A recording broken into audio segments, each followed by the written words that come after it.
Hello मेरे भाई, कैसा आप लोग? सब ठीक है? चलो मेरे भाई, अर्थमेटिक में मेरा क्या चल रहा है अभी? अर्थमेटिक में मेरा परसेंटेज चल रहा है। ठीक है मेरे भाई, परसेंटेज का पहला सीट पूरी तरह से समाप्त हो चुका है और ये मेरा परसेंटेज का दूसरा सीट है। ठीक है मेरे भाई, और परसेंटेज का ये जो दूसरा सीट है ये भी बहुत ही इंपॉर्टेंट सीट होता है परसेंटेज का। ठीक है, इसमें बहुत प्रकार के कंसेप्ट हमको पढ़ना पड़ेगा। ठीक है, बहुत सारे टाइप का क्वेश्चन सब इसमें बनेगा। ठीक है, अगर तुम मेरे चैनल पे नया आए हो तो मेरे चैनल को लाइक करो, सब्सक्राइब करो और अपने दोस्तों में शेयर करो। ठीक है मेरे भाई, ठीक है, जिससे मेरा मोटिवेशन बना रहेगा और मैं डेली तुम लोग के लिए बढ़िया से बढ़िया वीडियो लेकर आऊंगा। ठीक है, और एक रिक्वेस्ट और है मेरे भाई, अगर आप मेरे चैनल का कोई सा भी वीडियो देख रहे हो किसी भी चैप्टर का, तो प्लीज आपसे विनती है कि आप मेरा कोई भी चैप्टर हो पहला लेक्चर से देखें। कोई भी चैप्टर अगर देख रहे हो तो पहला लेक्चर से देखो, पहला लेक्चर से, और उसको पूरा देखो। आधा अधूरा 10 मिनट 5 मिनट भगा के देख लोगे कहीं कहीं से तो तुमको कभी भी कुछ भी समझ में नहीं आएगा। ठीक है, मैथ अगर परफेक्ट सीखना है इस दुनिया में, तुमको अगर मैथ सीखना है और परफेक्ट सीखना है, ठीक है मेरे भाई, परफेक्ट सीखना है, ठीक है, फिर दोबारा में कभी भी मैथ पढ़ने की जरूरत नहीं पड़ेगी, तो तुमको मेरा लेक्चर देखना पड़ेगा। ठीक है, लेकिन एक विनती है कि शुरुआत से देखो हमेशा। ठीक है, शुरुआत से देखो और पूरा वीडियो देखो। ठीक है मेरे भाई, तुमको मेरा क्लास बाकी टीचर से अलग है ना, अलग लगेगा। ठीक है, चलो मेरे भाई क्वेश्चन शुरू करते हैं। पिछला क्लास में 24 नंबर क्वेश्चन तक मैंने करा दिया है। 25 नंबर क्वेश्चन को ध्यान से देखना मेरे भाई। ये 25 नंबर क्वेश्चन क्या कहना चाह रहा है, इसको ध्यान से देखना मेरे भाई। ये 25 नंबर क्वेश्चन क्या कहना चाह रहा है, इसको ध्यान से सुनना। चलो मेरे भाई ध्यान से सुनना मेरे भाई। क्वेश्चन पढ़ो क्या है। ठीक है मेरे भाई, क्वेश्चन तो एक लाइन का, लेकिन समझाने में इसको वक्त लगेगा। ठीक है, ताजे फलों में 68% पानी होता है। देखो मेरे भाई ध्यान से, एक होता है ताजा फल, ठीक है, ताजा फल जिसको अंग्रेजी में बोला जाता है मेरे भाई फ्रेश फ्रूट। ध्यान से सुनना मेरे भाई, अंग्रेजी में बोला जाता है फ्रेश फ्रूट, फ्रेश फ्रूट। ठीक है, हिंदी में बोला जाता है इसको ताजे फल। हिंदी में बोला जाता है इसको ताजे फल, फ्रेश फ्रूट। ठीक है मेरे भाई, इतना बात समझ गया। और एक चर्चा हो रहा है इसमें सूखे फलों के बारे में। ध्यान से सुनना मेरे भाई, सूखे फल जिसको अंग्रेजी में बोला जाता है ड्राई फ्रूट्स, जिसको अंग्रेजी में बोला जाता है ड्राई फ्रूट्स, ड्राई फ्रूट, और हिंदी में बोला जाता है इसको सूखे फल,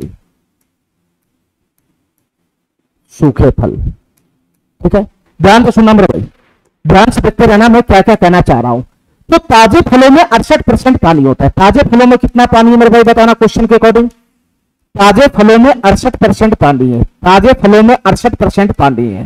ठीक है, और सूखे फलों में 20% पानी होता है। सूखे फलों में कितना पानी है मेरे भाई, सूखे फलों में 20% पानी है, 20% पानी, 20% पानी है, 20% पानी। तो क्वेश्चन हमसे पूछ रहा है कि 100 किलोग्राम ताजे फलों से, 100 किलोग्राम ताजे फलों से कितने किलोग्राम सूखे फल प्राप्त किया जा सकता है। ध्यान से सुनना मेरा भाई, क्वेश्चन क्या कह रहा है हमसे कि 100 किलोग्राम अगर फ्रेश फ्रूट है, 100 किलोग्राम अगर फ्रेश फ्रूट है, ध्यान से सुनना मेरा भाई, क्वेश्चन क्या कहना चाह रहा है।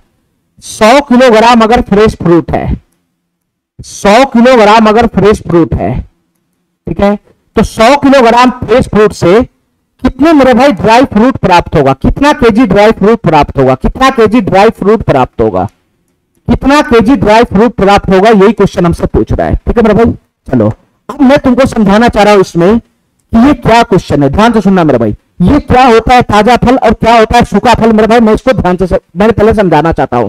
ध्यान से सुनना मेरे भाई, जैसे मैं एग्जाम्पल लगा रहा हूं, एग्जाम्पल, ध्यान से सुनना मेरे भाई। ठीक है, ध्यान से सुनना, जैसे मैं एक एग्जाम्पल से समझा रहा हूं। अंगूर देखा होगा, अंगूर, तुम लोग अंगूर देखा है ना मेरे भाई।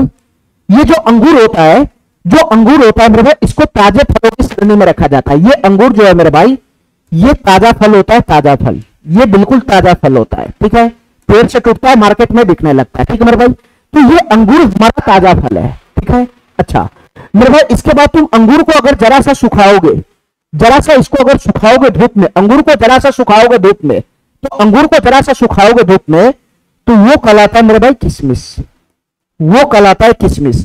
और यही मेरे भाई क्या है, यही क्या है मेरे भाई, यही ड्राई फ्रूट होता है, ड्राई फ्रूट। ये जो किशमिश हो गया तुम्हारा, यही होता है ड्राई फ्रूट, यही होता है मेरे भाई ड्राई फ्रूट। ठीक है, और अंगूर जो होता है मेरे भाई, ये क्या होता है, फ्रेश फ्रूट होता है, फ्रेश फ्रूट। मैं अंग्रेजी में लिख देता हूं। ठीक है, ये फ्रेश फ्रूट होता है, फ्रेश फ्रूट। तो बताओ मेरे भाई दोनों में क्या फर्क है, बताओ दोनों में क्या फर्क है मेरे भाई, इस अंगूर में और किशमिश में क्या फर्क है बताना। तो अंगूर फ्रेश फ्रूट होता है, किशमिश ड्राई फ्रूट होता है। इसका मतलब मेरे भाई जो फ्रेश फ्रूट होता है, जो फ्रेश फ्रूट होता है उसमें पानी ज्यादा होता है, उसके अंदर में पानी ज्यादा होता है, उसके अंदर में पानी ज्यादा होता है, ठीक है। और जो मेरे भाई ड्राई फ्रूट होता है, जैसे किशमिश को सुखा दिया तो अंगूर को सुखा दिया तो किशमिश बना लिया, तो किशमिश को बना लिया तो सूख गया, इसका मतलब क्या, उसका पानी उड़ गया, उस ना अंगूर का पानी उड़ गया। तो इसमें मेरे भाई पानी की मात्रा कम होता है, इसमें पानी की मात्रा कम होता है। अब हमारी बात ध्यान से सुनना मेरे भाई, दोनों में यही फर्क होता है, ठीक है। फ्रेश फ्रूट और ड्राई फ्रूट में यही फर्क होता है, जो फ्रेश फ्रूट होता है उसमें पानी की मात्रा ज्यादा होता है और जो ड्राई फ्रूट होता है उसमें पानी की मात्रा कम होता है।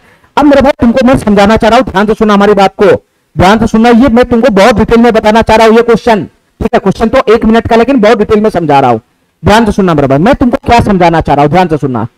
जैसे मान लो कि ये अंगूर है, ये अंगूर है मेरे भाई, ध्यान से सुनना मेरे भाई, ये अंगूर है, ठीक है,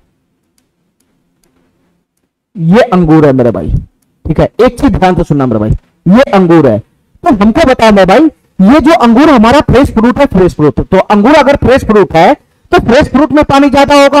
तो मैं ये मानता हूं मेरे भाई कि इस एरिया में पूरा में पानी भरा हुआ है, इस एरिया में पूरा में पानी भरा हुआ है, ठीक है। इस अंगूर में फ्रेश फ्रूट में ये फ्रेश फ्रूट है, फ्रेश फ्रूट, ठीक है, इसमें पानी की मात्रा ज्यादा होगा, इसमें पानी की मात्रा ज्यादा होगा, ठीक है मेरे भाई। तो तुम बता मेरे भाई, खाली अंगूर में पानी होता है कि उसके अलावा इसमें गुदा भी होता है, ठीक है, इसमें गुदा भी होगा, गुदा, ध्यान से सुना मेरे भाई। जो भी हमारा फ्रूट होता है उसमें पानी भी होता है और प्लस का गुदा भी होता है, ठीक है। गुदा को अंग्रेजी में क्या बोलते हैं, पल्प भी होता है, पल्प, ठीक है, उसमें पल्प भी मौजूद होता है, ठीक है। खाली पानी नहीं भरा होता है, पल्प भी मौजूद होता है, पल्प भी मौजूद होता है। अब हमारी बात ध्यान से सुनना मेरे भाई, हमारी बात ध्यान से सुनना। मैं इस कलर में पल्प को शो कर रहा हूं, इस कलर से पल्प को, ठीक है, इस कलर से पल्प को शो कर रहा हूं कि इतना गुदा इस अंगूर में होगा, ठीक है, इतना गुदा इस अंगूर में होगा, ये मैं पल्प को शो कर रहा हूं, ध्यान से सुनते रहना मेरे भाई, ये मैं पल्प को शो कर रहा हूं, ठीक है।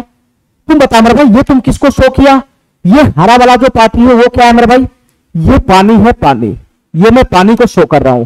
और ये जो ब्लू वाला पोर्शन है या बैगनी वाला पोर्शन है, ये क्या है मेरे भाई, पल्प है, पल्प, जो गुदा होता है, गुदा, जो गुदा होता है, गुदा। अब हमारी बात ध्यान से सुनना मेरे भाई, मैं तुमको क्या समझाना चाह रहा हूं, ध्यान से सुना मेरे भाई। ये जो अंगूर हमारा ताजा फल है, ताजा फल, ये बिल्कुल फ्रेश फ्रूट है, फ्रेश फ्रूट, इसमें पानी की मात्रा ज्यादा होगा, पानी की मात्रा ज्यादा होगा, ठीक है मेरे भाई, पानी की मात्रा ज्यादा होगा। और इसमें जो भी पल्प होगा अपना जगह पर मौजूद होगा, जो इसका गुदा होगा अपना जगह पर मौजूद होगा। अब बताओ मेरे भाई, अगर मैं इसको हीट कर दूंगा तो क्या होगा, अगर मैं इस अंगूर को हीट कर दूंगा, गर्म कर दूंगा, धूप में रख दूंगा, हीट कर दूंगा तो क्या हो जाएगा बताना मेरे भाई। अगर मैं हीट करूंगा तो क्या हो जाएगा बताना। अगर मैं इस अंगूर को धूप में रखूंगा, धूप में गर्म कर दूंगा, गर्म करूंगा तो क्या होगा बताना मेरे भाई। धूप में रखूंगा तो क्या हो जाएगा, तो धूप में जैसे रखोगे तो इसकी पानी की मात्रा कम जाएगा, ध्यान से सुनते रहना मेरे भाई। जैसे तुम इस अंगूर को धूप में रखोगे, तो उसमें से पानी की मात्रा कम जाएगा, पानी की मात्रा कम जाएगा, पानी की मात्रा कम जाएगा। लेकिन मेरे भाई जो पल्प हमारा है, पल्प, जितना पल्प इस अंगूर में पहले था उतना ही पल्प मौजूद रहेगा। हमारी बात ध्यान से समझना, मैं क्या वो कहना चाह रहा हूं। अगर तुम इसको गर्म करोगे, अगर तुम इसको धूप में रखोगे, इस अंगूर को तो धूप में रखोगे तो इसमें जो पानी है पहले भरा हुआ है, इसमें बहुत सारा पानी उड़ जाएगा, बहुत सारा पानी उड़ जाएगा, ठीक है। थोड़ा सा पानी की मात्रा इसमें कम जाएगा। लेकिन मेरे भाई जो पल्प है इस पर कोई फर्क नहीं पड़ेगा, इस पल्प में कोई फर्क नहीं पड़ेगा मेरे भाई। ये जो हमारा पल्प वाला एरिया, इसमें कोई फर्क नहीं पड़ेगा। इसका मतलब क्या तुम समझा, इसका मतलब क्या तुम समझा बताना मेरे भाई। इसका मतलब तुम क्या समझा, इसका मतलब क्या समझा, इसका मतलब मैं ये समझा मेरे भाई, इसका मतलब ये मैं ये समझा, ध्यान से सुना मेरे भाई, ध्यान से सुना। मैं क्या कहना चाह रहा हूं कि जो फ्रेश फ्रूट है, फ्रेश फ्रूट है, कोई सा भी फ्रेश फ्रूट होगा उसमें जितना पल्प होगा, जितना उसमें गुदा होगा, जितना उसमें गुदा होगा, ठीक है, फ्रेश फ्रूट जितना उसमें पल्प होगा उतना ही पल्प मेरे भाई ड्राई फ्रूट में भी होगा, उतना ही पल्प जो गुदा होता है वो ड्राई फ्रूट में भी होगा, ठीक है मेरे भाई, ठीक है। अगर ये ताजा अंगूर है तो इसमें मेरे भाई पल्प जितना है, ठीक है, इसमें पानी ज्यादा होगा, पल्प तो अपना जगह पे स्थिर है, उतना ही गुदा इसमें रहेगा, पानी ज्यादा रहेगा। तुम इसको सुखा लोगे, तुम इसको सुखा लोगे तो फ्रेश फ्रूट से ये क्या बन जाएगा, तुम इसको जैसे सुखाओगे तो ये ड्राई फ्रूट बन जाता है। हीट जैसे ही करोगे, हीट जैसे ही करोगे तो ये ड्राई फ्रूट बन जाएगा। ताजा फल में मेरे भाई, ताजा फल में पूरा पानी भरा रहता है ज्यादा, ठीक है, और फिर तुम इसको सुखाओगे तो ये ड्राई फ्रूट बन जाएगा। तो तुम बताओ मेरे भाई, तुम बताओ मेरे भाई, ये जो हमारा है ना, ये जो हमारा ताजा फल है, फ्रेश फ्रूट है, ठीक है, इसको अगर हम सुखाते हैं तो सुखाएंगे तो थोड़ा सा पानी इसका उड़ जाएगा, थोड़ा सा पानी उड़ जाएगा तो पानी की मात्रा कम हो जाएगा, पानी की मात्रा कम हो जाएगा। लेकिन मेरे भाई जो पल्प है वो कांस्टेंट रहेगा ना। जितना पल्प मेरे भाई इस फ्रेश फ्रूट में होता है, जितना पल्प इस फ्रेश फ्रूट में होगा, ठीक है, जितना पल्प इस अंगूर में होगा उतना ही पल्प मेरे भाई मैं इसको गर्म करूंगा तो थोड़ा सा पानी इसका उड़ जाएगा तो ये ड्राई फ्रूट बन जाएगा, ये ड्राई फ्रूट बन जाएगा। तो ड्राई फ्रूट के केस में भी उतना ही पल्प इसमें मौजूद रहेगा। पल्प की मात्रा दोनों में समान होगा, पल्प की मात्रा दोनों में समान होगा। जितना पल्प इस फ्रेश फ्रूट में होगा उतना ही पल्प मेरे भाई इस ड्राई फ्रूट में होगा, ठीक है। पल्प की मात्रा दोनों जगह क्या होगा मेरे भाई, समान होगा, समान। पल्प की मात्रा दोनों जगह समान होगा, ठीक है। बस इसी लाइन को पकड़ लेना है, क्वेश्चन हमारा सॉल्व हो जाएगा। पल्प की मात्रा चाहे वो फ्रेश फ्रूट हो चाहे वो ड्राई फ्रूट हो, पल्प की मात्रा हमेशा समान रहता है, ठीक है। फ्रेश फ्रूट में पानी ज्यादा होता है, तुम उसको थोड़ा सा गर्म कर दो, धूप लगा दो तो पानी उड़ जाएगा। तो पानी अगर उड़ जाएगा मेरे भाई, तो पानी उड़ जाएगा तो पानी की मात्रा कम जाएगा, लेकिन जो हमारा पल्प है उतना ही रहेगा कांस्टेंट। जितना फ्रेश फ्रूट में पल्प होगा, गुदा होगा, उतना ही मेरे भाई ड्राई फ्रूट में भी गुदा होगा। यानी मेरे भाई दोनों केस में, फ्रेश फ्रूट और ड्राई फ्रूट दोनों केस में पल्प हमेशा क्या रहेगा, कांस्टेंट रहेगा। पल्प हमेशा क्या रहेगा, कांस्टेंट रहेगा। पल्प में कोई चेंज नहीं आएगा। फ्रेश फ्रूट है तो पानी ज्यादा होगा, तुम उसको गर्म करोगे तो ड्राई फ्रूट बन जाएगा, तो ड्राई फ्रूट करोगे, ड्राई फ्रूट बनेगा तो उसमें पानी कम होगा। लेकिन मेरे भाई पल्प तो अपने जगह पे स्थिर हुआ ना, पल्प थोड़ी ना बदलेगा। जितना गुदा उसमें है उतना ही गुदा रहेगा, ठीक है। पानी ज्यादा रहेगा तो फ्रेश फ्रूट, और जैसे ही पानी कम हो जाएगा, थोड़ा सा गर्म करोगे, सुखाओगे तो पानी कम जाएगा तो ड्राई फ्रूट बन जाएगा। लेकिन मेरे भाई दोनों केस में पल्प की मात्रा क्या होता है, समान होता है। दोनों केस में पल्प की मात्रा समान होता है। बस इसी लाइन को पकड़ के ये क्वेश्चन ऑटोमेटिक हमारा सॉल्व हो जाएगा। अब हमारी बात ध्यान से सुनना मेरे भाई, हमारी बात ध्यान से सुनना, हमारी बात ध्यान से सुनना मेरे भाई। हमको बताओ कोई फ्रेश फ्रूट है, फ्रेश फ्रूट, ड्राई फ्रूट है, फ्रेश फ्रूट है, ड्राई फ्रूट है, ठीक है मेरे भाई, ठीक है। इसमें 68% पानी है, तो तुम बताओ मेरे भाई अगर उस फ्रेश फ्रूट में 68% पानी है, 68% पानी है, तो तुम बताओ मेरे भाई उस पल्प में, उस फ्रूट में पल्प कितना परसेंट होगा, पल्प कितना परसेंट होगा बताना मेरे भाई। जो हमारा फ्रेश फ्रूट है उसमें अगर 68% पानी है तो उसमें पल्प कितना होगा, गुदा कितना होगा। अरे टोटल तो 100% होगा ना, ये टोटल पोर्शन 100% का है। अगर 68% इसमें पानी है तो जो रिमेनिंग बचेगा वो क्या हो जाएगा, गुदा हो जाएगा। तो मेरे भाई पल्प इसमें कितना हो जाएगा बताना, फ्रेश फ्रूट में पल्प कितना हो जाएगा, 68%। 100 में से 68 को घटाएंगे तो कितना हो जाएगा, ये 32% पल्प हो जाएगा, इसमें 32% पल्प बनेगा, ठीक है मेरे भाई। अच्छा, ऐसे ही ड्राई फ्रूट में तुम्हारे पास जो ड्राई फ्रूट है उसमें 20% पानी है, ठीक है मेरे भाई, ठीक है। देखो 68% पानी था ना ताजे फल में, 68% पानी था ना ताजे फल में, तुम उसको थोड़ा सा सुखा लिया तो पानी की मात्रा कम गया, पानी की मात्रा 20% हो गया। लेकिन मेरे भाई जो पल्प है वो कांस्टेंट रहेगा। तो तुम बताओ मेरे भाई इसमें पल्प कितना होगा, इसमें पल्प कितना होगा बताना मेरे भाई। तुम हमको इतना बताओ इसमें पल्प कितना होगा, ये ड्राई फ्रूट में कितना प्रतिशत पल्प होगा। अगर ड्राई फ्रूट में 20% पानी है तो मेरे भाई इसमें 80% पल्प होगा, 80% पल्प होगा, ठीक है मेरे भाई, 80% पल्प होगा। तो तुम हमको इतना बताओ मेरे भाई अगर कोई फ्रेश फ्रूट है उसी का ड्राई फ्रूट बनाना है, कोई फ्रेश फ्रूट है उसी का ड्राई फ्रूट बनाना है, तो दोनों जगह पल्प की मात्रा क्या हो जाएगा, समान नहीं हो जाएगा।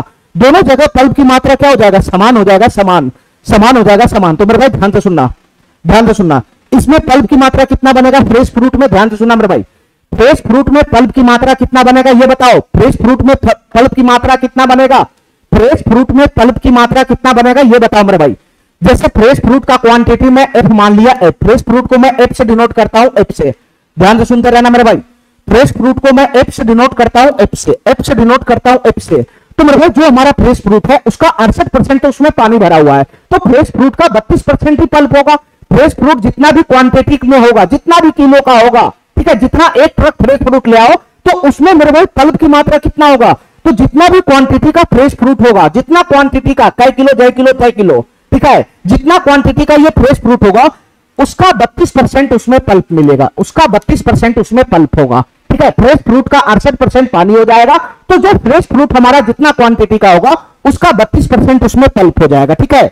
इसी प्रकार से बता मेरे भाई जो हमारा ड्राई फ्रूट है, ड्राई फ्रूट, ड्राई फ्रूट है, ड्राई फ्रूट, तो जो ड्राई फ्रूट जितना क्वांटिटी का होगा, जितना भी क्वांटिटी का उठा कर ले आओ, 100 kilo, 200 kilo, 500 kilo, 1000 kilo, 1000 kilo, एक ट्रक, दो ट्रक, जितना भी ड्राई फ्रूट उठा कर ले आओ, जितना क्वांटिटी का होगा उसमें 20% पानी होगा। तो उस ड्राई फ्रूट में पल्प की मात्रा कितना होगा, 80% होगा, 80%। तो इस ड्राई फ्रूट में मेरे भाई पल्प की मात्रा कितना होगा, 80% होगा, 80%। और तुमको मैं क्या बोला हूं, तुमको मैं क्या बोला हूं कि फ्रेश फ्रूट से ही ड्राई फ्रूट बनाया जाता है, तो पल्प की मात्रा दोनों जगह क्या हो जाएगा, इक्वल हो जाएगा। तो जितना पल्प यहां है, ये तो पल्प की मात्रा है ना, और ये भी पल्प की मात्रा है। ये किसके पल्प की मात्रा है? ये फ्रेश फ्रूट में पल्प की मात्रा है। ये किसके पल्प की मात्रा है? ये ड्राई फ्रूट में पल्प की मात्रा है। तो दोनों जगह पल्प की मात्रा तो इक्वल होगा ना, पल्प की मात्रा थोड़ी ना बदलेगा दोनों में, पल्प की मात्रा तो कांस्टेंट रहेगा, चाहे तुम फ्रेश फ्रूट में बात करो या मेरे भाई इसकी ड्राई फ्रूट की बात करो। ठीक है, अगर यही हमारा ताजा सामान है तो फ्रेश फ्रूट थोड़ा सा सुखा दोगे तो ड्राई फ्रूट, लेकिन पल्प जो हमारा इसमें बनेगा गूदा, वो हर जगह सही कांस्टेंट रहेगा। जितना फ्रेश फ्रूट में होगा उतना ही ड्राई फ्रूट में पल्प होता है। बस मैं उसी को बराबर कर दिया हूं। ठीक है मेरे भाई, बस मैं उसी को बराबर कर दिया। तो यहां से क्या करना है बताना, यहां से क्या करना है मेरे भाई, इसको सॉल्व करना है। परसेंटेज से परसेंटेज चला जाएगा मेरे भाई, 8 से ये 4 मरतबे चला जाएगा, 8 से ये 10 मरतबे चला जाएगा, फिर 2 से ये 2 मरतबे चला जाएगा, 2 से 5 मरतबे चला जाएगा। तो तुम बताओ मेरे भाई यहां से क्या मिला तुमको, यहां से क्या मिला तुमको, बताओ मेरे भाई यहां से क्या मिला। यहां से अगर मैं फ्रेश फ्रूट को यहां रखूंगा, डी को उठा के इधर ले आऊंगा, तो एफ बटा डी बराबर कितना हो जाएगा बताना मेरे भाई। डी को उठा के इधर ले आऊंगा तो इधर बचेगा 5, तो 2 इसका 2 इधर है तो उधर उठाकर फेंक दूंगा तो ये 2 नीचे आ जाएगा, 2 नीचे। ठीक है मेरे भाई, तो ये क्या गया, ये क्या गया मेरे भाई, ये क्या गया, ये fresh fruit fresh fruit fresh fruit fresh fruit और ड्राई फ्रूट का रेशियो आ गया, रेशियो फ्रेश फ्रूट और ड्राई फ्रूट का रेशियो आ गया। ये किसका रेशियो आ गया मेरे भाई, जो फ्रेश फ्रूट होता है फ्रेश फ्रूट, और जो ड्राई फ्रूट होगा उसका रेशियो आएगा, रेशियो 5:2, 5:2। अब बताओ मेरे भाई इस रेशियो को पढ़ना आना चाहिए तुमको। ये क्या कहने का मतलब है, ये 5:2 क्या कहने का मतलब है, इसके कहने का क्या मतलब, इसको पढ़ना आना चाहिए। ध्यान से सुनना मेरे भाई, ध्यान से सुनना। मैं ये 5 यूनिट 2 यूनिट की जगह पे थोड़ा सा केजी लगा देता हूं, केजी, क्योंकि ये फ्रूट है ड्राई फ्रूट, ये कोई ना कोई क्वांटिटी में होगा तो मैं इसको पढ़ने के लिए केजी लगा देता हूं। इसके कहने का क्या मतलब है कि जो हमारा फ्रेश फ्रूट है, जो हमारा ड्राई फ्रूट है, उसका रेशियो आ गया 5:2। 5:2 का मतलब 5 केजी अनुपात 2 केजी, 5 केजी 2 केजी। इसके कहने का यह मतलब है, ध्यान से सुनना मेरे भाई, मैं तुमको 2 भाषा में समझाना चाह रहा हूं, मैं तुमको 2 भाषा में समझाना चाह रहा हूं। इसके कहने का यह मतलब है, इसके कहने का यह मतलब है कि जितना पल्प जितना पल्प जितना पल्प जितना पल्प जितना पल्प जितना गूदा 5 केजी फ्रेश फ्रूट में होगा, जितना गूदा 5 केजी फ्रेश फ्रूट में होगा, जितना गूदा 5 केजी फ्रेश फ्रूट में होगा, उतना ही गूदा मेरे भाई, उतना ही पल्प 2 केजी मेरे भाई ड्राई फ्रूट में होगा। इसके कहने का यह मतलब है, इसके कहने का यह मतलब है, ठीक है, कि जितना पल्प जितना गूदा 5 केजी फ्रेश फ्रूट में होगा, जितना गूदा 5 केजी फ्रेश फ्रूट में होगा, उतना ही पल्प मेरे भाई 2 केजी ड्राई फ्रूट में होगा, उतना ही गूदा 2 केजी ड्राई फ्रूट में होगा। ठीक है, इसके कहने का एक मतलब यह है। और दूसरा मेरे भाई ये कहने का मतलब है, इसका दूसरा कहने का यह मतलब है, इसका दूसरा कहने का यह मतलब है, ध्यान से सुना मेरे भाई, तो इसका दूसरे कहने का यह मतलब है दूसरे भाषा में कि अगर हमारे पास फ्रेश फ्रूट अगर 5 केजी है, अगर हमारे पास फ्रेश फ्रूट अगर 5 केजी है, फ्रेश फ्रूट अगर 5 केजी है, ठीक है, ठीक है, फ्रेश फ्रूट अगर 5 केजी है, तो उससे अगर इस 5 केजी फ्रेश फ्रूट से अगर हम ड्राई फ्रूट बनाना चाहे तो कितना केजी ड्राई फ्रूट बनेगा, इस 5 केजी से कितना केजी ड्राई फ्रूट बनेगा मेरे भाई, 2 केजी ड्राई फ्रूट बनेगा, 2 केजी। इसके कहने का दूसरा मतलब यह है, ठीक है मेरे भाई, ये फ्रेश फ्रूट और ड्राई फ्रूट का रेशियो आ गया, क्वांटिटी का रेशियो आ गया। इसके कहने का यह मतलब है कि अगर फ्रेश फ्रूट अगर 5 केजी है, फ्रेश फ्रूट अगर 5 केजी है, ठीक है, तो 5 केजी फ्रेश फ्रूट से कितना केजी ड्राई फ्रूट बनेगा, 2 केजी ड्राई फ्रूट बनेगा। अरे बताओ ना, तभी तो दोनों में गुद्दा बराबर होगा। 5 केजी में जितना पल्प होगा उतना ही 2 केजी में पल्प मिलेगा, जितना 5 केजी में पल्प मिलेगा उतना ही इधर ड्राई फ्रूट के 2 केजी में पल्प मिलेगा। इसका मतलब ये हुआ मेरे भाई कि अगर फ्रेश फ्रूट 5 केजी का है, फ्रेश फ्रूट अगर 5 केजी लेकर आओगे तो उससे ड्राई फ्रूट कितना केजी तैयार होगा, 2 केजी ड्राई फ्रूट तैयार होगा। अरे कहानी मेरा बात समझ रहा है, कहानी मेरा बात समझ रहा है। इसके कहने का यह मतलब है कि तुम अगर 5 केजी अंगूर लेकर आओगे, 5 केजी अंगूर लेकर आओगे, ठीक है, और इस अंगूर को अगर सुखाओगे, ड्राई फ्रूट बनाओगे, तो मेरे भाई 3 केजी ही किशमिश तैयार होगा, 3 केजी ही किशमिश तैयार होगा, सॉरी 2 केजी ही किशमिश तैयार होगा। अरे कहानी मेरा बात समझ रहा है, इतना बात समझने में इतना टाइम लगाएगा। इसके कहने का यह मतलब है कि अगर तुम्हारे पास 5 केजी अंगूर है, 5 केजी अंगूर है, 5 केजी अंगूर है, तो उस अंगूर से, फ्रेश फ्रूट से अगर तुम किशमिश बनाना चाहते हो, ड्राई फ्रूट बनाना चाहते हो, तो 2 केजी ही ड्राई फ्रूट बनेगा। इसके कहने का यह मतलब हुआ, ठीक है, इतना बात मेरा समझ गया। अब क्वेश्चन हमसे जो मर्जी वो पूछ ले, क्योंकि मैं सब चीज को पकड़ के रख लिया। क्वेश्चन हमसे क्या पूछ रहा है कि 100 किलोग्राम फ्रेश फ्रूट से कितना किलोग्राम सूखे फल प्राप्त किया जा सकता है, बताओ मेरे भाई, क्या क्वेश्चन पूछ लिया। देखो मेरे भाई ध्यान से, 5 केजी फ्रेश फ्रूट से 2 केजी ड्राई फ्रूट बनेगा, ठीक है। हमसे पूछ रहा है 100 किलोग्राम ताजे फल से, 100 किलोग्राम, यानी 5 केजी का वैल्यू कितना लगा देना है, 100 किलोग्राम लगा देना है, 100 किलोग्राम। 5 केजी से 2 केजी बनेगा तो 100 केजी से कितना बनेगा, तो 5 केजी से 5 केजी का 100 केजी यहां से कितना गुना है, 20 गुना है, 20 गुना। तो ये भी कितना हो जाएगा मेरे भाई, 20 गुना हो जाएगा, 20 गुना। यानी कितना ड्राई फ्रूट बनेगा, 40 केजी बनेगा, 40 केजी। अरे तुम्हारे भेजा में घुसा के नहीं घुसा ये बात, घुसा के नहीं घुसा, तुम्हारे भेजा में ये बात घुसा के नहीं घुसा। तुम इतना बात काहे नहीं मेरा समझ रहा है, इतना बात काहे नहीं मेरा समझ रहा है। तुमको ये क्वेश्चन कर रहा है, ये डाटा हमको ये कह रहा है कि 5 केजी फ्रेश फ्रूट से, 5 केजी फ्रेश फ्रूट से कितना केजी ड्राई फ्रूट तैयार होगा, 2 केजी ड्राई फ्रूट तैयार होगा, 2 केजी। 5 केजी फ्रेश फ्रूट से 2 केजी ड्राई फ्रूट तैयार होगा, 2 केजी ड्राई फ्रूट तैयार होगा। तो 1 केजी फ्रेश फ्रूट से कितना हो जाएगा, ये 5 आ जाएगा, 5। और मेरे भाई 100 केजी से कितना हो जाएगा, 100 केजी से कितना हो जाएगा, तो गुना की 100 हो जाएगा, गुना की 100। तो 5 से ये 100 20 मरतबे कट जाएगा, तो 20 गुना 40 केजी नहीं तैयार होगा। काय नहीं समझ रहा है नालायक, यहीं पे तो समझने वाला था, यहीं पे तो समझने वाला था कि 5 केजी फ्रेश फ्रूट से 2 केजी ड्राई फ्रूट तैयार होगा। 5 केजी फ्रेश फ्रूट लेकर आओगे तो 2 केजी ड्राई फ्रूट बनेगा। तो 100 केजी लेकर आओगे तो कितना केजी ड्राई फ्रूट होगा, तो 100 केजी लाओगे तो इसका 5 गुना और लेके आ गया ना। यहां 5 केजी से 2 केजी बनता है, तो 5 का ये 100 केजी आ गया, तो 5 केजी का 20 गुना कर देगा, तो ये भी तो 20 गुना हो जाएगा, तो 40 केजी ड्राई फ्रूट तैयार हो जाएगा ना। तो एक ही नियम तुम्हारे पास जिंदाबाद है, 5 केजी फ्रेश फ्रूट से 2 केजी मेरे भाई ड्राई फ्रूट तैयार होगा। तो 1 केजी से 2/5 और मेरे भाई 100 केजी से 2/5 गुना का 100 लगा के आराम से निकाल लेना। ठीक है मेरे भाई, ठीक है, ठीक है। अगर तुम्हारा बुद्धि यहां पे चल रहा है तो हमको इतना करने का जरूरत ही नहीं पड़ता, इतना करने का जरूरत ही नहीं पड़ता। ध्यान से सुनना मेरे भाई, ध्यान से सुनना, ठीक है। तो बताओ मेरे भाई इसका आंसर कितना बन जाएगा, बताना इसका आंसर कितना बन जाएगा। तो मेरे भाई 40 केजी बन जाएगा, 40 केजी। सिंपल सा सवाल तुमको दिख रहा है कि 5 केजी फ्रेश फ्रूट से 2 केजी ड्राई फ्रूट तैयार होगा, तो 100 केजी से कितना तैयार होगा, तो 5 केजी से 100 केजी पर आ गया, यानी 5 केजी का ये 20 गुना हो गया, 20 गुना, तो ये भी 20 गुना हो जाएगा, यानी 100 KG dry fruit, 100 KG fresh fruit से 40 केजी ड्राई फ्रूट तैयार होगा। ठीक है, ठीक है। चलो मेरे भाई, बहुत ही बेहतरीन तरीका से और बहुत ही टाइम देकर मैं तुमको इस क्वेश्चन को समझाया हूं। ठीक है, ठीक है। पूरे हिंदुस्तान में अगर कोई टीचर अगर इससे अच्छा तुमको समझा के दिखा देगा तो मैं तुमको है ना पढ़ाना छोड़ दूंगा भाई।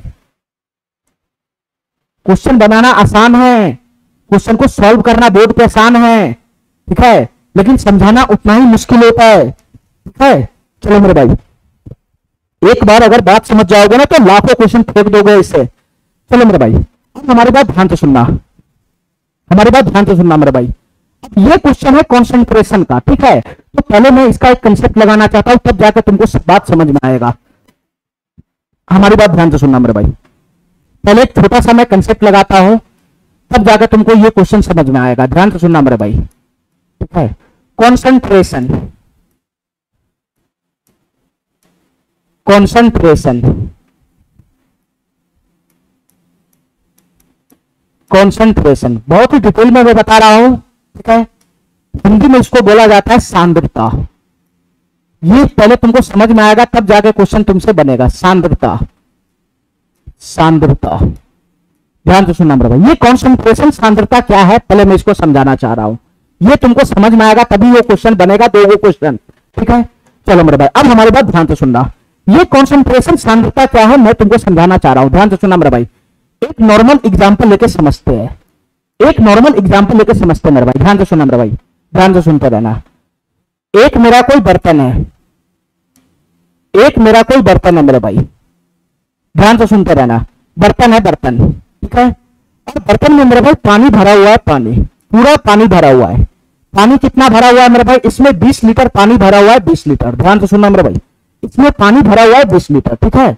मैं पानी को शो कर देता हूं यहां पे, इस तरीके से लबालब इसमें 20 लीटर पानी भरा हुआ है, ठीक है। इसमें 20 लीटर पानी लबालब भरा हुआ है। अरे यार, इसमें पानी फटाफट भरा हुआ है, ठीक है मेरे भाई, ठीक है। चलो, लबालब इसमें पानी 20 लीटर भरा हुआ है। अब हमारी बात ध्यान से सुनना मेरे भाई, हमारी बात ध्यान से सुनना। 20 लीटर पानी इसमें भरा हुआ है और मेरे भाई इस पानी के अंदर में, इस पानी के अंदर में, इस पानी के अंदर में, इस पानी के अंदर में, ध्यान से सुनना, इस पानी के अंदर में, इस वाले पोर्शन में, इस वाले पोर्शन में, इस वाले पोर्शन में, ठीक है, इस वाले पोर्शन में नमक घुला हुआ है, नमक, ठीक है। मैं मेरे भाई नमक इसमें मिलाऊंगा तो पानी के साथ घुल जाएगा, ठीक है, तुमको दिखाई नहीं देगा। तो तुमको मान के काम करना पड़ेगा कि लाल वाला पोर्शन क्या है, इसमें नमक है, नमक। लाल वाला पोर्शन क्या है मेरे भाई, नमक है, नमक। अब हमारी बात ध्यान से सुनना मेरे भाई, ये लाल वाला पोर्शन क्या है, इसको शो कर रहा है कि इसमें नमक मिला हुआ है, नमक, ठीक है। इस पानी वाला घोल में, ठीक है, इस पानी वाला घोल में क्या मिला हुआ है, नमक मिला हुआ है। और नमक कितना मिला हुआ है इसमें, 5 kg नमक मिला हुआ है, 5 kg। अब हमारी बात ध्यान से सुनना मेरे भाई, हमारी बात ध्यान से सुनना, हमारी बात ध्यान से सुनना, हमारी बात ध्यान से सुनना। तो देखो इस पानी में क्या मिला दिया, नमक मिला दिया, नमक, नमक मिला दिया, नमक।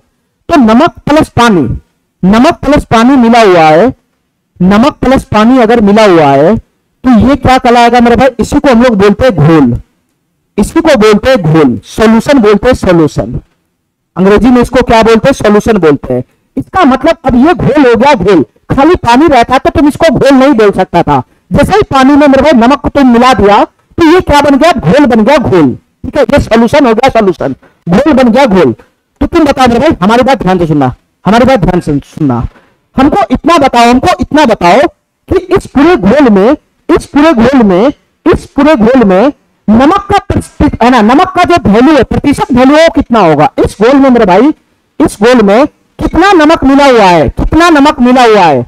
या मेरे भाई मैं तुमसे पूछता हूं कि इस घोल में, इस घोल में कितना प्रतिशत नमक मिला हुआ है, इस घोल में कितना प्रतिशत नमक मिला हुआ है, ये बताओ मेरे भाई, इस घोल में कितना प्रतिशत नमक मिला हुआ है। ये मैं सवाल तुमसे पूछ लिया, ठीक है।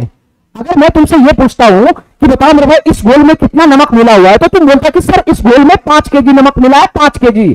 लेकिन मैं पूछ रहा हूं कि कितना प्रतिशत नमक मिला हुआ है, कितना प्रतिशत नमक मिला हुआ है।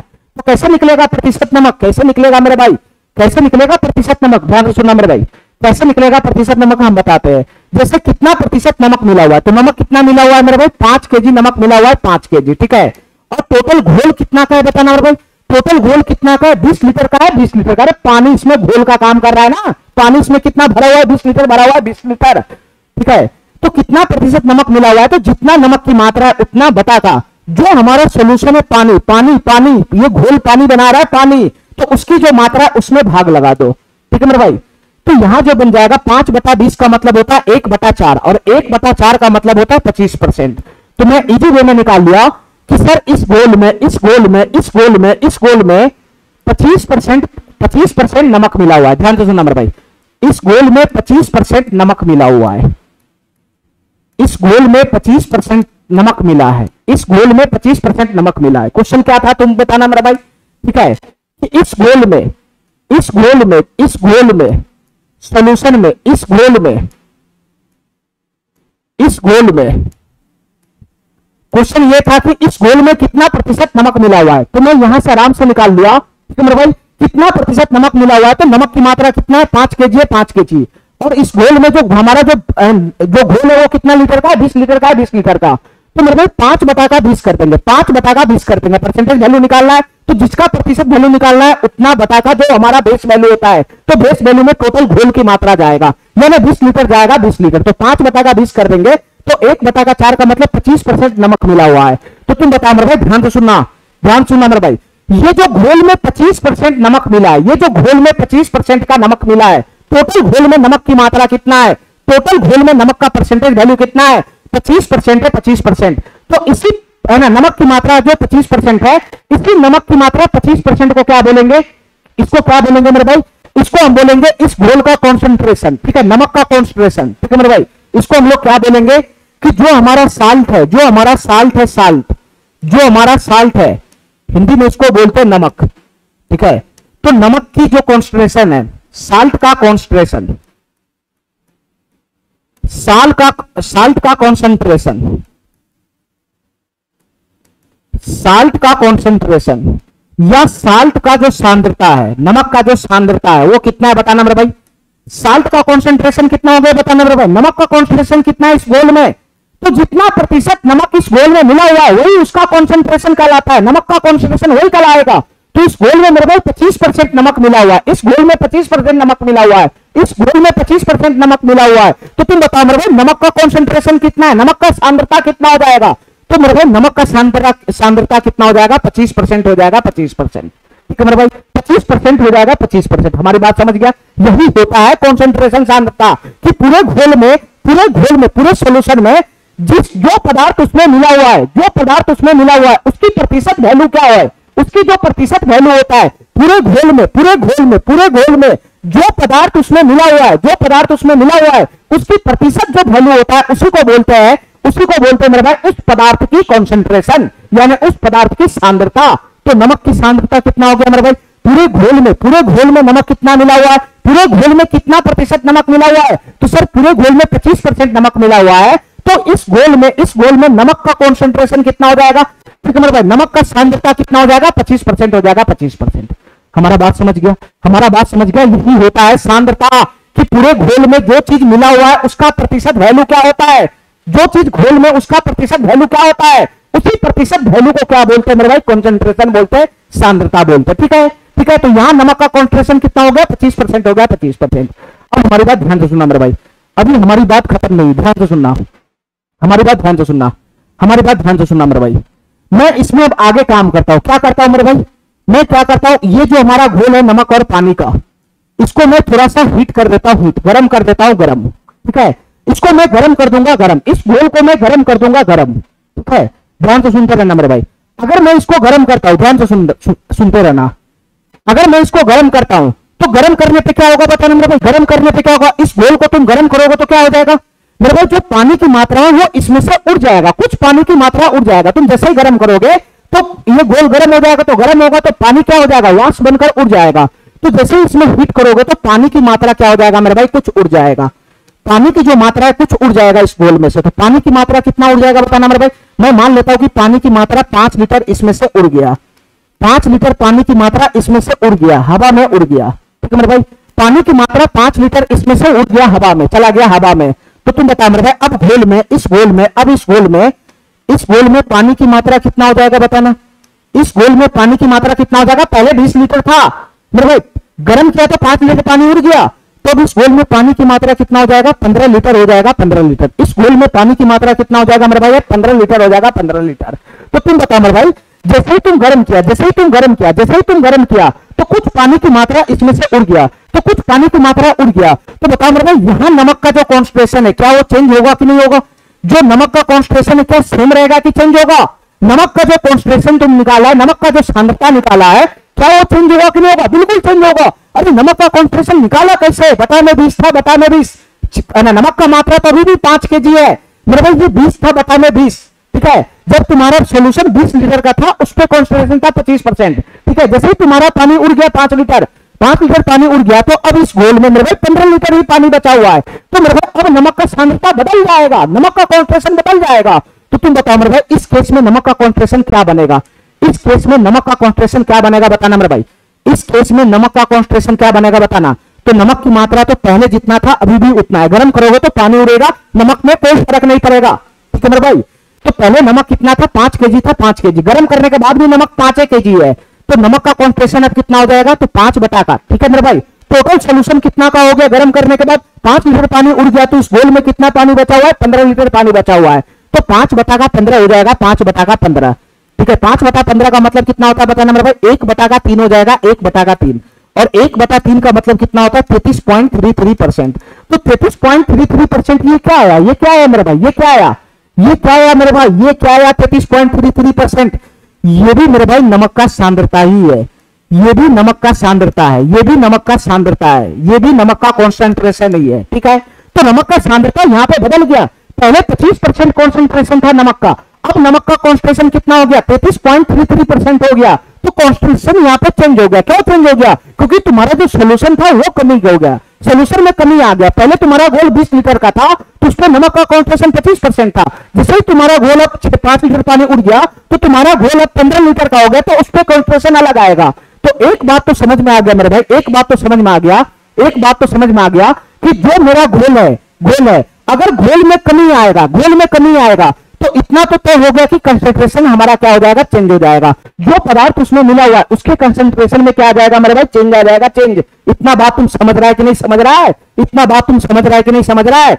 ये 25% से कंसंट्रेशन 33.33% का हो गया। दोनों केस में कंसंट्रेशन अलग अलग है। क्यों? क्योंकि दोनों केस में घोल की मात्रा अलग अलग है। तो घोल की मात्रा जैसे चेंज होगा तो कंसंट्रेशन भी हमारा चेंज हो जाएगा। ठीक है, इतना बात तो समझ गया, इतना बात तो समझ गया। अब हमारी बात ध्यान से सुनना मेरे भाई। अब मैं तुमको इसमें क्या समझाना चाहता हूं उसको ध्यान से सुनना। अब मैं तुमको क्या समझाना चाहता हूं मेरे भाई, ध्यान से सुनना। ठीक है, मैं तुमको क्या समझाना चाह रहा हूं मेरे भाई, ध्यान से सुनना। तुम बताओ मेरे भाई, तुम बताओ मेरे भाई, इस केस में भी नमक की मात्रा कितना था? इस केस में भी नमक की जो मात्रा था, इस केस में भी नमक की मात्रा कितना था मेरे भाई? 5 केजी था, 5 केजी। ठीक है, 5 केजी था, 5 केजी। इस केस में भी नमक की मात्रा 5 केजी था। ठीक है, जब तुम्हारा सॉल्यूशन 20 लीटर का था उस केस में भी नमक की मात्रा 5 केजी था, यानी 5 केजी नमक घुला था इस घोल में। उस केस में कंसंट्रेशन 25% था। और सेकेंड केस में जब हमारा पानी 5 लीटर उड़ गया, 5 लीटर पानी उड़ा दिए, तो उस केस में नमक का कॉन्सेंट्रेशन चेंज हो गया, 33.33% चेंज हो गया। लेकिन इस केस में भी भाई नमक की जो मात्रा है, नमक की जो मात्रा है वो कितना रहेगा? इस केस में भी नमक की मात्रा 5 केजी ही रहेगा। नमक की मात्रा पे कोई चेंज नहीं आएगा, नमक की मात्रा पे कोई चेंज नहीं आएगा। अगर चेंज आएगा तो कॉन्सेंट्रेशन में चेंज आएगा, चेंज आएगा तो जो हमारा घोल है उसकी मात्रा में चेंज आएगा। अरे आया कि नहीं आया चेंज? कॉन्सेंट्रेशन में चेंज हुआ, इसके बाद मेरे भाई घोल की मात्रा में चेंज हुआ। पहले 20 लीटर का घोल था, अब 15 लीटर का घोल हो गया मेरे भाई। ठीक है, अगर गर्म करोगे वाष्पीकरण करोगे घोल को, तो दो चीज में चेंज आएगा, दो चीज में। एक तो कंसंट्रेशन में चेंज आएगा, दूसरी बात मेरे भाई घोल की मात्रा में भी चेंज होगा। अगर तुम गर्म करोगे घोल को तो दो चीज में चेंज होगा, एक तो कंसंट्रेशन में भी चेंज होगा और एक तो मेरे भाई घोल की मात्रा में भी चेंज होगा। पहले घोल 20 लीटर का था, गर्म करने के बाद घोल 15 लीटर का हो गया, तो दो चीज में चेंज होता है, दो चीज में। ठीक है, जैसे तुम घोल को गर्म करते हो तो दो चीज में चेंज होता है, एक तो कंसंट्रेशन में चेंज होता है और दूसरा मेरे भाई जो कंसंट्रेशन में चेंज होता है, दूसरा मेरे भाई घोल की मात्रा में चेंज होता है। ठीक है, घोल की मात्रा में चेंज होता है। देखो ना, पहले 20 लीटर था, 15 लीटर का हो गया घोल की मात्रा। पहले कंसंट्रेशन 25% था, 33.33% हो गया, तो कंसंट्रेशन में भी चेंज हुआ और मेरे भाई घोल की मात्रा में भी चेंज हुआ। अब हमारी बात ध्यान से सुनना मेरे भाई। अब जो मैं तुमको बता रहा हूं इसका फाइनल बता रहा हूं, फाइनल कंक्लूजन बता रहा हूं। तुम हमको इतना बताओ मेरे भाई, ये पहला केस है, ये दूसरा केस है। इसको मैं केस 1 लेता हूं, केस 1, और इसको मैं केस 2 लेता हूं, केस 2। तो तुम बताओ मेरे भाई, दोनों केस में कॉन्सेंट्रेशन की जो कॉन्सेंट्रेशन जो है, दोनों केस का जो कॉन्सेंट्रेशन है, कॉन्सेंट्रेशन उसका रेशियो क्या होगा? दोनों केस में कॉन्सेंट्रेशन का रेशियो क्या बनेगा बताना मेरे भाई। इस केस में कॉन्सेंट्रेशन 25% है और इस केस में कॉन्सेंट्रेशन, नमक का कॉन्सेंट्रेशन 33.33% है। इस केस में नमक का कॉन्सेंट्रेशन 25% है। तो दोनों केस में जो नमक का कॉन्सेंट्रेशन है उसका रेशियो बता दो क्या होगा। दोनों केस में नमक का जो कॉन्सेंट्रेशन है उसका रेशियो बता दो क्या होगा। तो रेशियो कैसे निकालता है बताना मेरे भाई। ये 25% है, 25%, तो 25% का फ्रैक्शन वैल्यू कितना हो जाएगा? 1/4 हो जाएगा। तो मैं दोनों केस में नमक का जो कॉन्सेंट्रेशन है उसका रेशियो लगा रहा हूं, तो 1/4 हो जाएगा, अनुपात। और इधर कॉन्सेंट्रेशन कितना है मेरे भाई? 1/3 है, 1/3। ठीक है, तो इधर हो जाएगा अनुपात 1/3। ठीक है मेरे भाई, यहां भी बताया, क्रॉस गुना मारेंगे तो 3/4 हो जाएगा। ये 3 इधर चला जाएगा, 4 उधर चला जाएगा। अरे कहने मेरा बात समझ रहा है? ये 1/4 है, 1/4, और ये रेशियो का मतलब होता है भाग होता है भाग, और ये 1/3 है, 1/3। अगर पलटी मारेगा तो 1/4 और ये नीचे का पलटी मारेगा तो 3/1। तो फाइनली रेशियो क्या बन जाएगा? 3/4 नहीं बन जाएगा, 3/4 नहीं बन जाएगा। तो यहां से मेरे भाई क्रॉस गुना करोगे, यहां से क्रॉस ही तो मैं मार रहा हूं, तो ये 3:3 इधर चला जाएगा, 4 इधर चला जाएगा। तो फाइनली कॉन्सेंट्रेशन का रेशियो कितना हो जाएगा? 3:4 हो जाएगा। फाइनली कॉन्सेंट्रेशन का जो रेशियो है वो कितना है मेरे भाई? 3:4 है, 3:4। दोनों केस में जो कॉन्सेंट्रेशन आया है उसका रेशियो 3:4 होगा। अब हमारी बात ध्यान से सुनना मेरे भाई, हमारी बात ध्यान से सुनना। अगर कॉन्सेंट्रेशन का रेशियो 3:4 है तो जो हमारा सोल्यूशन है, घोल है, जो हमारा सोल्यूशन है घोल है, घोल, उसका रेशियो क्या हो जाएगा बताना मेरे भाई। अगर कॉन्सेंट्रेशन का रेशियो 3:4 है, कॉन्सेंट्रेशन में चेंज हो गया कॉन्सेंट्रेशन में, तो घोल में भी चेंज हो जाएगा, घोल की मात्रा में भी चेंज हो जाएगा, तो उसका भी तो कुछ ना कुछ रेशियो बनेगा। तो मेरे जो सोल्यूशन घोल का रेशियो होता है जस्ट इसका उल्टा होता है। कंसंट्रेशन का रेशियो अगर 3:4 है तो घोल का रेशियो कितना हो जाएगा मेरे भाई? 4:3 हो जाएगा, 4:3। ठीक है मेरे भाई, कंसंट्रेशन और सोल्यूशन एक दूसरे का इनवर्स प्रोपोर्शनल होता है। अगर कंसंट्रेशन का रेशियो तुम्हारे पास है 3:4 तो घोल का रेशियो भी आ जाएगा 4:3। मैं दिखाओ घोल का रेशियो कितना होगा, मैं दिखाऊं तुमको घोल का रेशियो इसमें कितना बना है, मैं दिखाऊं। देखो मेरे भाई, तुम बताओ मेरे भाई, पहले घोल कितना था? 20 लीटर का था, 20 लीटर का। अब घोल कितना हो गया बताना मेरे भाई? अब घोल कितना हो गया? 15 लीटर का हो गया, 15 लीटर का। अरे बताओ ना मेरे, पहले घोल 20 लीटर का था, 15 लीटर का हो गया, तो दोनों घोल का रेशियो क्या होगा? तो घोल का रेशियो क्या होगा बताना मेरे भाई? 5 चौका 20, 5 3 15। तो मेरे भाई घोल का रेशियो फाइनली 4:3 आया कि नहीं आया? यहां से भी निकाल लो तो 4:3 आएगा, और यहां से भी करेगा तो 4:3 आएगा। ठीक है मेरे भाई, तो एक बात तो हमको समझ में आ गया, एक बात हमको समझ में आ गया, एक बात हमको समझ में आ गया, ध्यान से सुनना मेरे भाई, एक बात हमको समझ में आ गया। जब भी तुम्हारे जीवन में कंसंट्रेशन वाला क्वेश्चन आए, सांद्रता वाला क्वेश्चन आए, ठीक है, तो ये दो बात को तुम है ना याद रखना, दो बात को।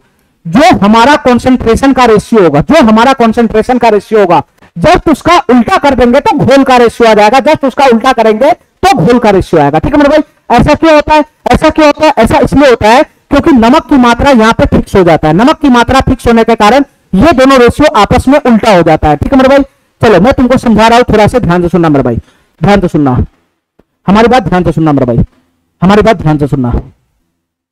देखो ध्यान से, अगर मैं फार्मूला बनाना चाहूं तो नमक की मात्रा का क्या फार्मूला बनेगा बताना मेरे भाई? नमक की मात्रा का क्या फार्मूला बनेगा? नमक की मात्रा बराबर, अगर मैं कंसंट्रेशन की फार्मूला बनाना चाहूं तो नमक की मात्रा का फार्मूला क्या बनेगा बताना मेरे भाई? नमक की मात्रा का फार्मूला बनेगा टोटल घोल, टोटल सॉल्यूशन, टोटल सॉल्यूशन, ठीक है, या टोटल घोल, और गुना का मेरे भाई कंसंट्रेशन, गुना का हो जाएगा कंसंट्रेशन। ठीक है, यही फार्मूला बनेगा तीनों के बीच में, गुना का हो जाएगा कंसंट्रेशन, यही फार्मूला बनेगा तीनों के बीच में। ठीक है मेरे भाई, नमक की मात्रा कैसे निकालोगे मेरे भाई? नमक की मात्रा कैसे निकालोगे? जो टोटल सॉल्यूशन है उसमें गुना कर दो कंसंट्रेशन में, तो नमक की मात्रा आ जाएगा। मैं तुमको दिखाऊं ये भी एग्जांपल, मैं तुमको ये भी दिखाऊं, तुम बताओ मेरे भाई हमारे केस में नमक की मात्रा कितना था? तो टोटल सोल्यूशन पहले कितना था? 20 था, 20 लीटर था ना, मैं यूनिट को छोड़ के काम कर रहा हूं। टोटल सोल्यूशन 20 लीटर का था, 20 लीटर का, ठीक है, और उसमें कॉन्सेंट्रेशन कितना था? अरे बताओ ना यार, पहला वाला केस में 20 लीटर पे कॉन्सेंट्रेशन कितना था नमक का? 25% था, 25%, 25% था, 25%। तो इसका 25% कर देंगे, 25%, 25% का मतलब क्या होता है मेरे भाई? 1/4 होता है, 1/4, ठीक है, तो 4 से ये 5 मरतबे चला जाएगा, तो यहां से नमक की मात्रा कितना बन जाएगा बताना मेरे भाई? नमक की मात्रा कितना बन जाएगा? 5 बन जाएगा, 5। अरे कानी मेरा बात समझ रहा है? तो नमक की मात्रा आ गया ना, नमक की मात्रा आ गया ना मेरे भाई, नमक की मात्रा आ गया ना। ये 5 बराबर 20 गुना का, 20 गुना का कॉन्सेंट्रेशन 1/4, यही तो तुम्हारा नमक की मात्रा आएगा, यही तो तुम्हारा फार्मूला बनेगा। जो मटेरियल घोल में डला हुआ है, जो मटेरियल घोल में घुला हुआ है, तो नमक की मात्रा, टोटल सोल्यूशन, घोल कितने लीटर का और कंसंट्रेशन, इन तीनों के बीच में यही फार्मूला होता है, इन तीनों के बीच में यही फार्मूला होता है। ठीक है मेरे भाई, अब मैं तुमको क्या कहना चाह रहा हूं? अब मैं तुमको क्या कहना चाह रहा हूं? मैं तुमको यह बताना चाह रहा हूं कि नमक की मात्रा तो फिक्स्ड हो गया ना, कांस्टेंट है। नमक की मात्रा दोनों केस में कांस्टेंट होता है, दोनों केस में कांस्टेंट है। दिखा दूं मैं, दिखा दूं? नमक की मात्रा दोनों केस में कांस्टेंट है। पहले भी नमक की मात्रा 5 केजी था, या पानी को उड़ा दो फिरा दो, उस केस में भी नमक का मात्रा 5 केजी है। तो दोनों केस में नमक की मात्रा कांस्टेंट है। तो दोनों केस में नमक की मात्रा अगर कांस्टेंट हो जाएगा, नमक की मात्रा कांस्टेंट हो जाएगा, तो ये दोनों एक दूसरे का इनवर्स प्रोपोर्शनल नहीं हो जाएगा? ये दोनों एक दूसरे का इनवर्स प्रोपोर्शनल नहीं हो जाएगा मेरे भाई? अगर ये वैल्यू कांस्टेंट हो जाएगा तो तुम बताओ मेरे भाई, जो सॉल्यूशन है, सॉल्यूशन, जो सॉल्यूशन है, सॉल्यूशन, सॉल्यूशन इनवर्स प्रोपोर्शनल कितना हो जाएगा? इनवर्स प्रोपोर्शनल टू कितना हो जाएगा? कंसंट्रेशन हो जाएगा, यानी solution inverse proportional to concentration हो जाएगा, कंसंट्रेशन हो जाएगा। इसी की वजह से वहां पे रेशियो क्या होता है? एक दूसरे का उल्टा होता है। ठीक है मेरे भाई, क्योंकि जो हमारा जो नमक की मात्रा है, जो उसमें घुला हुआ है, वो अगर कांस्टेंट हो जाएगा, इस फार्मूला में अगर ये वाला वैल्यू कांस्टेंट हो जाएगा, तो ये दोनों वैल्यू एक दूसरे का उल्टा रेशियो में नहीं चलेगा। पहला शीट में मैं तुमको नहीं पढ़ाया उस टाइप का फार्मूला, ये कांस्टेंट होगा तो ये दोनों का रेशियो एक दूसरे का उल्टा होगा।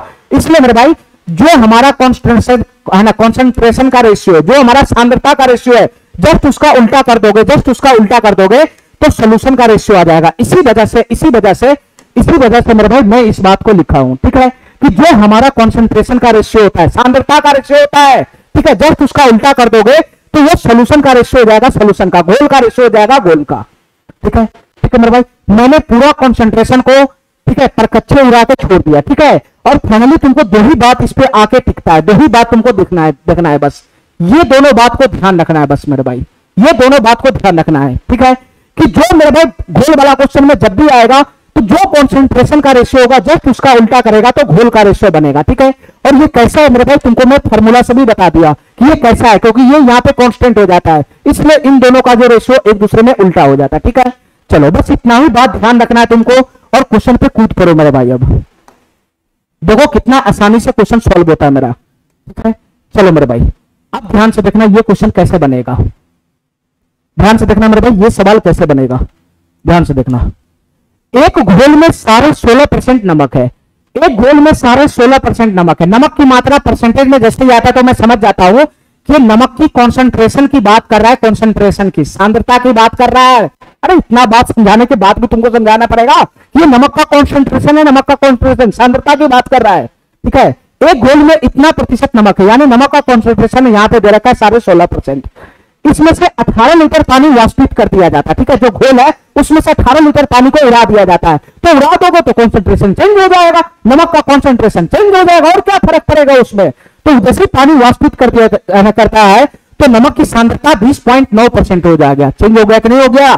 अरे नलायक, चेंज होगा कि नहीं हो गया? तुम पानी को उड़ा दोगे, पानी को उड़ा दोगे तो कंसंट्रेशन में चेंज आएगा, कंसंट्रेशन में चेंज आएगा, और मेरे भाई घोल की मात्रा में भी चेंज आएगा, ठीक है। बस इतना ही बात है कि पानी उड़ाता है तो इतना है ना कंसंट्रेशन हो जाता है। तो प्रारंभ में घोल की मात्रा कितनी थी ये बताना है, कुछ नहीं मेरे भाई। तुम्हारे पास दो हथियार है रेशियो का, उसका इस्तेमाल करो मेरे भाई।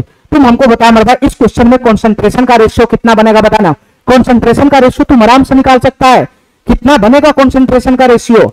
तो यहां है मेरे भाई साढ़े 16%, साढ़े 16%। इस दोनों का रेशियो लेना है 20.9%, इन दोनों का रेशियो लेना है, ठीक है। ये कॉन्सेंट्रेशन का रेशियो हो जाएगा, कॉन्सेंट्रेशन का रेशियो हो जाएगा। तो मेरे भाई रेशियो को सिंप्लीफाई करोगे तो परसेंटेज से परसेंटेज चला जाएगा, 1 से 1 भी चला जाएगा मेरे भाई। ये किससे चला जाएगा? 11 मरतबे, 11 का 11, 11 पचे 55। ये किससे चला जाएगा? 11 मरतबे, 11 का 11, 11 दमा 99, ठीक है मेरे भाई। तो तुम बताओ कॉन्सेंट्रेशन का रेशियो कितना आया? कॉन्सेंट्रेशन का रेशियो कितना है सर? 15:19 आया, 15:19। कॉन्सेंट्रेशन का रेशियो अगर 15:19 है तो तुम बताओ मेरे भाई, हमको घोल का रेशियो चाहिए। घोल का रेशियो तुम आंख मूंद के बता सकता है कि कंसंट्रेशन का रेशियो अगर 15:19 है तो घोल का रेशियो कितना हो जाएगा मेरे भाई? जस्ट इसका उल्टा हो जाएगा, 19:15 हो जाएगा, 19:15 हो जाएगा। इसके कहने का क्या मतलब है? इसके कहने का क्या मतलब है कि पहले अगर घोल, ये पहले वाला डाटा को शो करता है, पहले अगर घोल 19 यूनिट का था तो अब जो घोल है मेरे भाई, बाद में जो घोल है वो 15 यूनिट का हो गया, 15 यूनिट का हो गया। पहले 19 यूनिट का घोल था, बाद में 15 यूनिट का हो गया। तुम इसको ऐसे करो कि पहले जो घोल था वो 19 लीटर का था, 19 लीटर का, बाद में 15 लीटर का हो गया। तो तुम बताओ मेरे भाई क्यों बाद में 15 लीटर का हो गया? पहले 19 था, बाद में 15 लीटर का क्यों उड़ गया? क्योंकि इसमें से कुछ पानी उड़ गया होगा, इसीलिए मेरे भाई जो घोल है उसकी मात्रा कम गया है, ठीक है। अब क्वेश्चन तुमसे क्या पूछता है मेरे भाई? प्रारंभ में घोल की मात्रा कितनी थी? प्रारंभ में घोल की मात्रा 19 यूनिट था, 19 यूनिट। प्रारंभ में घोल की मात्रा 19 यूनिट था, 19 यूनिट। क्वेश्चन हमसे 19 यूनिट की वैल्यू पूछ रहा है, क्या होगा? तो तुम बता रहे 19 यूनिट का वैल्यू निकालने के लिए हमको 1 यूनिट का वैल्यू चाहिए। और 1 यूनिट का वैल्यू कैसे निकलेगा? जो मेरे अकॉर्डिंग डाटा है, जो क्वेश्चन के अकॉर्डिंग डाटा है, उसका मुंह मिलाएंगे तब जाकर 1 यूनिट का वैल्यू निकलेगा। क्वेश्चन के अकॉर्डिंग क्या डाटा मेरे भाई? क्वेश्चन के अकॉर्डिंग डाटा देखो, जो हमारा मेन डाटा होता है, ओरिजिनल डाटा, ओरिजिनल वैल्यू वो देखो। क्वेश्चन के अकॉर्डिंग कह रहा है कि घोल में से 18 लीटर पानी को वाष्पित कर दिया जाता है, यानी मेरे भाई घोल में 18 लीटर पानी को उड़ा दिया। क्वेश्चन के अकॉर्डिंग घोल में 18 लीटर पानी को उड़ा दिया, और मेरे अकॉर्डिंग घोल में कितना लीटर पानी उड़ा, कितना यूनिट पानी उड़ा मेरे अकॉर्डिंग? तो पहले 19 यूनिट पानी, 19 यूनिट का घोल था, बाद में 15 यूनिट का घोल हो गया, तो मेरे अकॉर्डिंग 4 यूनिट पानी उड़ गया। मेरे अकॉर्डिंग 4 यूनिट पानी उड़ गया, 4 यूनिट में घोल की कमी आ गया। मेरे अकॉर्डिंग 4 यूनिट पानी उड़ गया। क्वेश्चन के अकॉर्डिंग 18 लीटर पानी उड़ गया। तो मेरे भाई इन दोनों का मुंह मिलाओगे तो 4 यूनिट का वैल्यू क्वेश्चन के अकॉर्डिंग कितना है बताना मेरे भाई? 18 लीटर है, 18 लीटर। ये 4 यूनिट का वैल्यू आया, तो 1 यूनिट का वैल्यू कितना हो जाएगा मेरे भाई? 4 हो जाएगा। और हमको निकालना है 19 यूनिट का वैल्यू, तो 19 यूनिट का वैल्यू कितना हो जाएगा मेरे भाई? 19 से यहां पे गुना कर दोगे, ठीक है मेरे भाई। ये फाइनली कितना आ जाएगा? 19 यूनिट का वैल्यू आ जाएगा, ठीक है। काट कुट करोगे तो कितना बन जाएगा बताना? काट कुट करोगे तो कितना हो जाएगा बताना मेरे भाई? ये 2 से 2 मरतबे, 2 से 2 और 2 से 9 मरतबे चला गया, तो 19 नमा कितना हो जाएगा बताना मेरे भाई? 19 नमा 171 होता है, तो 171 बटाकर 2 हो जाएगा, 171 बटाकर 2 हो जाएगा।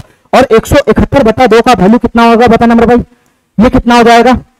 85 दूना 5 दूना 10, 8 दूना 16, 17, 85 दूना 170 होता है, ठीक है। तो ये 171 है, तो इसका वैल्यू बनेगा 85.7 लीटर, ठीक है। तो शुरुआत में जो घोल की मात्रा था वो कितना था मेरे भाई?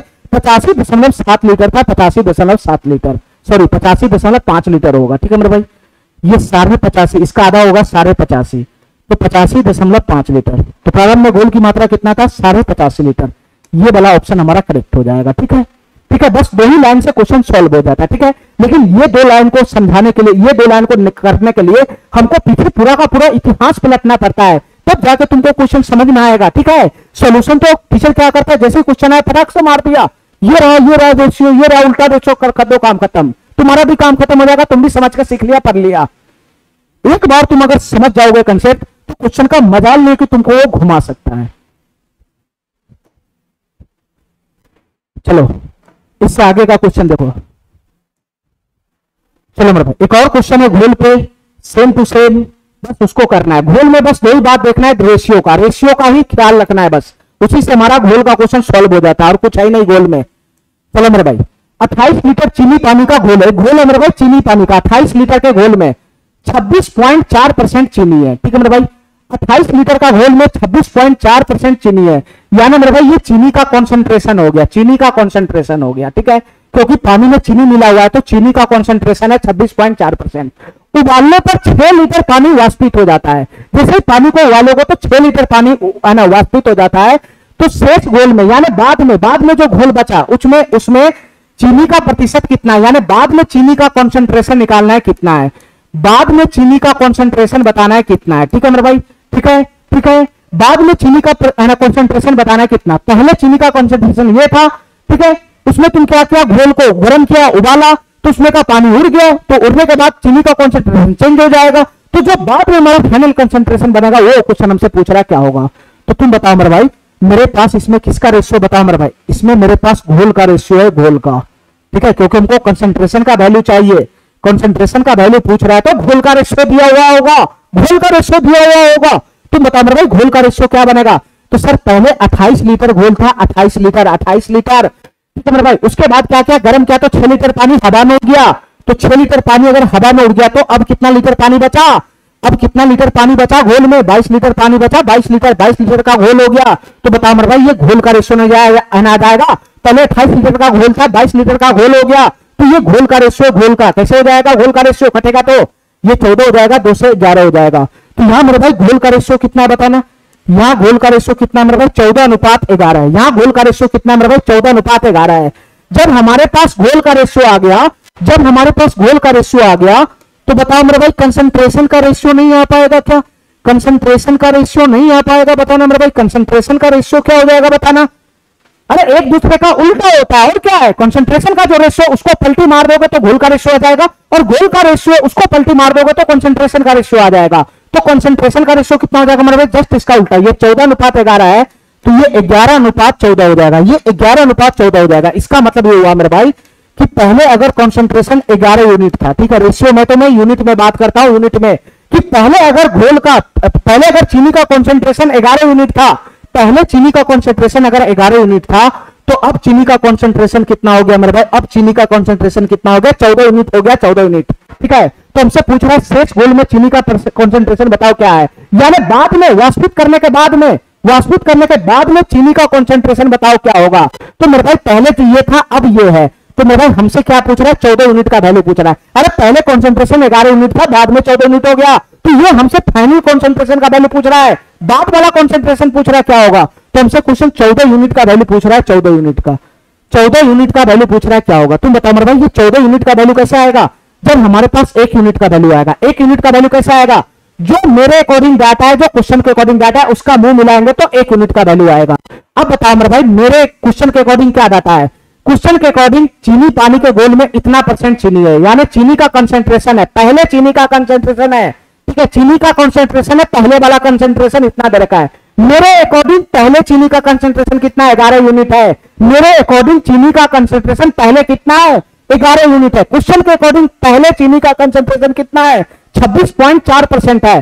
तो मेरे अकॉर्डिंग 11 यूनिट है, क्वेश्चन के अकॉर्डिंग चीनी का कंसंट्रेशन पहले 26.4% है, क्वेश्चन के अकॉर्डिंग ये है, ये ठीक है मेरे भाई।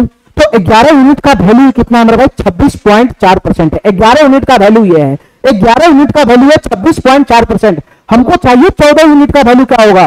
तो तुम बताओ मेरे भाई 11 यूनिट का वैल्यू 1 है, तो 1 यूनिट का वैल्यू कितना होगा बताना मेरे भाई।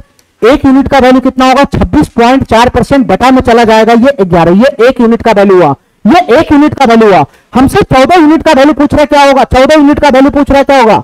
तो मेरे भाई 14 यूनिट का वैल्यू कितना हो जाएगा, 14 यूनिट का वैल्यू क्या हो जाएगा, इसमें 14 से गुना हो जाएगा, इसमें 14 से गुना हो जाएगा। ठीक है मेरे भाई, ये फाइनली जो हमारा वैल्यू बनकर आएगा कैलकुलेशन करने पे, ये 14 यूनिट का वैल्यू बनकर आएगा, 14 यूनिट का। ठीक है, चलो मेरे भाई अब बताओ इसमें कैसे सॉल्व करेंगे। प्रतिशत को छेड़छाड़ करना नहीं है, ठीक है, जो भी छेड़छाड़ करना है इसको करना है। तो मेरे भाई ये 11 से जा तो रहा है, 11 गुना 22, ये 4 हो जाएगा, 11 तक 44 हो जाएगा। ठीक है, 2.4 हो गया, 2.4 हो गया, 2.4। प्रतिशत को छेड़ना नहीं क्योंकि आंसर में प्रतिशत है। ठीक है, तो मेरे भाई 14 की गुना 2.4 में करोगे तो कितना हो जाएगा, ये 14 चौका 56 हो जाएगा, 14 चौका 56 के 6 हासिल 5 चला जाएगा, 14 गुना 28, 5 33 हो जाएगा, 33। ठीक है, और एक अंक के बाद दशमलव है तो पीछे से एक अंक के बाद दशमलव लग जाएगा, ये प्रतिशत हो जाएगा, 33.6% हो जाएगा मेरे भाई। अब चीनी का कॉन्सेंट्रेशन 33.6%, डी नंबर ऑप्शन हमारा सही हो जाएगा। ठीक है, इतना बात मेरा समझ में आ गया। चलो मेरे भाई अब यहां से क्वेश्चन शुरू होगा मेरे भाई, असली परसेंटेज का खेल। ध्यान से सुनना मेरे भाई, असली परसेंटेज का खेल यहां से शुरू होगा इस टॉपिक में। चलो चलो मेरे भाई, अब इस क्वेश्चन को एक बार मैं पढ़ता हूं फिर मैं इसको समझाता हूं। ध्यान से सुनना मेरे भाई, ध्यान से सुनते रहना। एक गांव में 42% पुरुष है, एक गांव में 42% पुरुष है, ठीक है, और 38% महिला है, 38% महिला है मेरे भाई उस गांव में। ठीक है, एक गांव है जिसमें पुरुष भी होगा महिला भी होगा, तो पुरुष का है ना, पुरुष की संख्या कितना है, 42% पुरुष है, 42%, जितना उसकी जनसंख्या है पूरे गांव का उसका 42% पुरुष है, और महिला कितना है मेरे भाई, 38% है, 38%। ठीक है, तो क्वेश्चन कर रहे थे गांव में 42% पुरुष और 38% महिलाएं विवाहित है। मेरे भाई कोई गांव है जिसमें पुरुष भी होगा महिला भी होगा। ठीक है, तो जो पुरुष है उस पुरुष की संख्या में 42% पुरुष ऐसा है जो विवाहित है और 38% महिला है जो विवाहित है, यानी तो पूरे गांव में जो महिला जितना भी होगा तो टोटल महिला में 38% महिला विवाहित है। इसके कहने का यह मतलब है, क्या मेरा बात समझ रहा है। कोई गांव होगा तो उसमें मेल भी होगा फीमेल भी होगा, मेल प्लस फीमेल मिला के पूरा का पूरा जनसंख्या भरा होगा, तो मेल जो होगा जितना मेल है उस मेल का 42%, उस मेल का 42% क्या है मेरे भाई, मैरिड है, मैरिड शादीशुदा है, और जितना भी फीमेल होगा उस गांव में, तो जितना भी फीमेल है तो उस फीमेल का जितना भी फीमेल है उस फीमेल का 38% ही मैरिड है, सब मैरिड नहीं है। जितना फीमेल उस गांव में होगा उसका 38% ही मैरिड है, 38% ही मैरिड है। ठीक है, इतना बात समझ के आगे पढ़ो। यह मानते हुए कि कोई पुरुष एक से अधिक महिला से और कोई महिला एक से अधिक पुरुष से विवाह नहीं करते, इसका यह कहने का मतलब है कि यह मानना हमको है कि उस गांव में एक पुरुष की, जिस पुरुष की शादी हुआ है, जिस पुरुष की शादी हुआ है तो उसी गांव के एक महिला से हुआ है। ठीक है, और जो एक महिला की शादी हुआ है वो उसी गांव के एक पुरुष से हुआ है, यानी एक आदमी की शादी एक ही महिला से हुआ है। ठीक है, ऐसा नहीं होता मेरे भाई कि एक आदमी की शादी 3 औरत से हो रहा है। क्वेश्चन के अकॉर्डिंग एक पुरुष की शादी हो रहा है तो एक ही महिला से हुआ होगा, या एक महिला की अगर शादी हुआ तो एक ही पुरुष से हुआ होगा। ठीक है मेरे भाई, इसके कहने का यह मतलब है, ऐसा नहीं कि एक पुरुष 4 महिला से शादी करके बैठा है, ऐसा कुछ नहीं है। जितना महिला अगर विवाहित है, इसके कहने का यह मतलब हुआ कि उस गांव में जितना महिला विवाहित है उतना ही पुरुष भी विवाहित होगा। सेम, अरे सेम बात तो होगा ना यार, जितना पुरुष विवाहित है उतना ही महिला विवाहित होगा। एक पुरुष की शादी एक महिला से होना है, तो मान लो कि 20 महिला विवाहित है, तो 20 महिला विवाहित है तो 20 महिला का शादी 20 पुरुष से तो हुआ होगा। इसका मतलब हुआ कि जितना विवाहित पुरुष है उस गांव में उतना ही विवाहित महिला होगा। ठीक है, चलो तो क्वेश्चन हमसे क्या पूछना चाह रहा है बताना मेरा भाई, क्वेश्चन हमसे क्या पूछना चाह रहा है बताना। हमसे क्वेश्चन पूछ रहा है कि अविवाहितों का प्रतिशत कुल जनसंख्या का कितना है। मेरे भाई उस गांव में कितना प्रतिशत अविवाहित है, कितना प्रतिशत अविवाहित लोग हैं। ठीक है, यानी कुल जनसंख्या का कितना प्रतिशत अविवाहित है, कुल जनसंख्या का कितना प्रतिशत अविवाहित है। तो तुम बताओ मेरे भाई, इस क्वेश्चन को सॉल्व करने के लिए हमको क्या चाहिए। हमको पूछ रहा है कि अविवाहितों का प्रतिशत बताओ, तो तुमको निकालना पड़ेगा कि उस गांव में कितना अविवाहित है। हम अंग्रेजी में लिख देते हैं, उस गांव में कितना अनमैरिड आदमी है, ये तुमको निकालना पड़ेगा। ठीक है, अविवाहितों का प्रतिशत वैल्यू पूछ रहा है तो उस गांव में कितना अनमैरिड आदमी है वो निकालना पड़ेगा। इसी का परसेंटेज वैल्यू पूछ रहा है, बटा में बेस में क्या जाएगा, तो इसका प्रतिशत वैल्यू पूछ रहा है कुल जनसंख्या का कितना है, तो बेस में मेरे भाई टोटल जनसंख्या लेना पड़ेगा, टोटल जनसंख्या। बेस में मेरे भाई टोटल पॉपुलेशन लाना पड़ेगा, उस गांव का टोटल पॉपुलेशन है कितना, उस गांव का टोटल पॉपुलेशन है कितना। ठीक है मेरे भाई, तो इस क्वेश्चन को सॉल्व करने के लिए हमको ये दोनों डाटा का जरूरत है। ठीक है, एक तो टोटल गांव में कितना अनमैरिड है, ठीक है, और उस गांव की टोटल कितना जनसंख्या, ये दोनों आएगा तो अनमैरिड का कितना प्रतिशत है वो ऑटोमेटिक आ जाएगा, इसे यही फॉर्मूला लगेगा, आ जाएगा। ठीक है, तो तुमको ये दोनों बात निकालना है मेरे भाई। ठीक है, ये दोनों डाटा कहीं से भी ढूंढ के लाना है। तो तुम बताओ मेरे भाई, पहले जो जो डाटा दे रखा है जैसे जैसे कह रहा है वैसे क्वेश्चन को करते चले जाते। ठीक है मेरे भाई, तुम हमको इतना बताओ मेरे भाई कि उस गांव में क्या होगा, टोटल जनसंख्या में महिला होगा नहीं तो पुरुष होगा, दो ही हो सकता है, महिला होगा नहीं तो पुरुष होगा। ठीक है, तो तुम बताओ मेरे भाई, मैं मानता हूं कि उस गांव में एम महिला है, एम महिला, ठीक है, या एम पुरुष है, एम पुरुष। उस गांव में एम गो पुरुष है, एम गो पुरुष है, और उस गांव में मेरे भाई एफ गो महिला है, एफ गो महिला। ठीक है, ये एम का मतलब कि पुरुषों की संख्या एम है, ये एफ का मतलब कि महिलाओं की संख्या एफ है। उस गांव में जितना भी पुरुष है उसकी संख्या एम है, और उस गांव में जितना भी महिला है उसकी संख्या एफ है। तो तुम बताओ मेरे भाई, ये टोटल जनसंख्या कितना हो जाएगा? ये एम प्लस एफ मिला दोगे तो यही तो कुल जनसंख्या हो जाएगा गांव का, यही तो कुल जनसंख्या हो जाएगा गांव का, नलायक, यही तो कुल जनसंख्या हो जाएगा गांव का। अरे बताओ ना यार, उस गांव में महिला है, पुरुष है, तो जितना महिला है उसको मैं जितना पुरुष है उसको मैं एम मान लिया, और उस गांव में जितना भी लेडीज है उसको मैं एफ मान लिया उसकी संख्या को। तो टोटल महिला की संख्या और पुरुष की संख्या को जोड़ दोगे तो यही ना कुल जनसंख्या हो जाएगा, वही ना कुल जनसंख्या हो जाएगा। चलो मेरे भाई आगे काम करो, जैसे जैसे क्वेश्चन करा है वैसे आगे काम करो मेरे भाई, ध्यान से सुनना। अब शुरू से पढ़ो। एक गांव में 42% पुरुष विवाहित है, इस लाइन का क्या मतलब है, ध्यान से सुनना मेरे भाई। गांव में 42% पुरुष विवाहित है, इसका मतलब ये हुआ मेरे भाई उस गांव में टोटल पुरुष कितना, एम गो है, एम गो, एम गो है, एम गो। ध्यान से सुनना मेरे भाई, तो जितना पुरुष है उस गांव में उसका 42% पुरुष विवाहित है, यानी उस गांव में एम गो पुरुष है, एम गो। तो मेरे भाई कितना विवाहित होगा, जितना पुरुष है उसका 42%, ये 42% क्या होगा मेरे भाई, मैरिड होगा, मैरिड। जितना उस गांव में पुरुष होगा, जितना उस गांव में पुरुष होगा, जितना उस गांव में पुरुष होगा, एम पुरुष है, एम पुरुष, तो एम का 42% ही क्या होगा मेरे भाई, मैरिड होगा, मैरिड। तो तुम बताओ मेरे भाई, अगर एम का 42% अगर मैरिड है तो मेरे भाई कितना पुरुष ऐसा है जो अविवाहित है, ये बता दो हमको, हमको इतना बता दो मेरे भाई। अगर 42% मैरिड है तो दुनिया का हर काम 100% में होता है, टोटल 100% होता है। अगर 42% मैरिड है तो मेरे भाई 58% क्या हो जाएगा, अनमैरिड हो जाएगा। यानी उस गांव में जितना मेल जनसंख्या है, पुरुष की संख्या है, पुरुष की संख्या एम है, एम, तो एम का मेरे भाई 58% क्या हो जाएगा, एम का 58% क्या हो जाएगा मेरे भाई, ये अनमैरिड हो जाएगा, अनमैरिड, ये अनमैरिड होगा, अनमैरिड, यानी अविवाहित होगा, अविवाहित। इतना बात मेरा समझ गया, इतना बात समझ गया मेरे भाई। उस गांव में जितना पुरुष है उसका 42% शादीशुदा है, तो मेरे भाई मैं इसी से अंदाजा लगा लिया कि कितना पुरुष ऐसा होगा जो शादीशुदा नहीं होगा। ठीक है मेरे भाई, यानी अविवाहित होगा। तो मेरे भाई 42% अगर मैरिड है तो 58% अनमैरिड होगा। जितना जनसंख्या है पुरुष का उसका 58% क्या हो जाएगा मेरे भाई, अनमैरिड हो जाएगा, अनमैरिड है। कहानी मेरा बात समझ रहा है, कहानी मेरा बात समझ रहा है। चलो आगे पढ़ो मेरे भाई, आगे पढ़ो, आगे डाटा पढ़ो, आगे डाटा पढ़ो।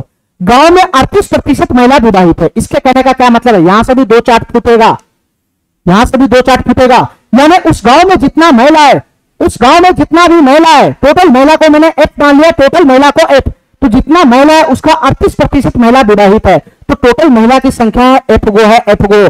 तो एफ का 38% क्या है मेरे भाई, विवाहित है, विवाहित। टोटल महिला एफ है, एफ, तो टोटल महिला का 38% ही क्या है मेरे भाई, 38% ही क्या है, विवाहित है। यानी ये क्या हो गया मेरे भाई, मैरिड हो गया, मैरिड, ये हो गया मैरिड।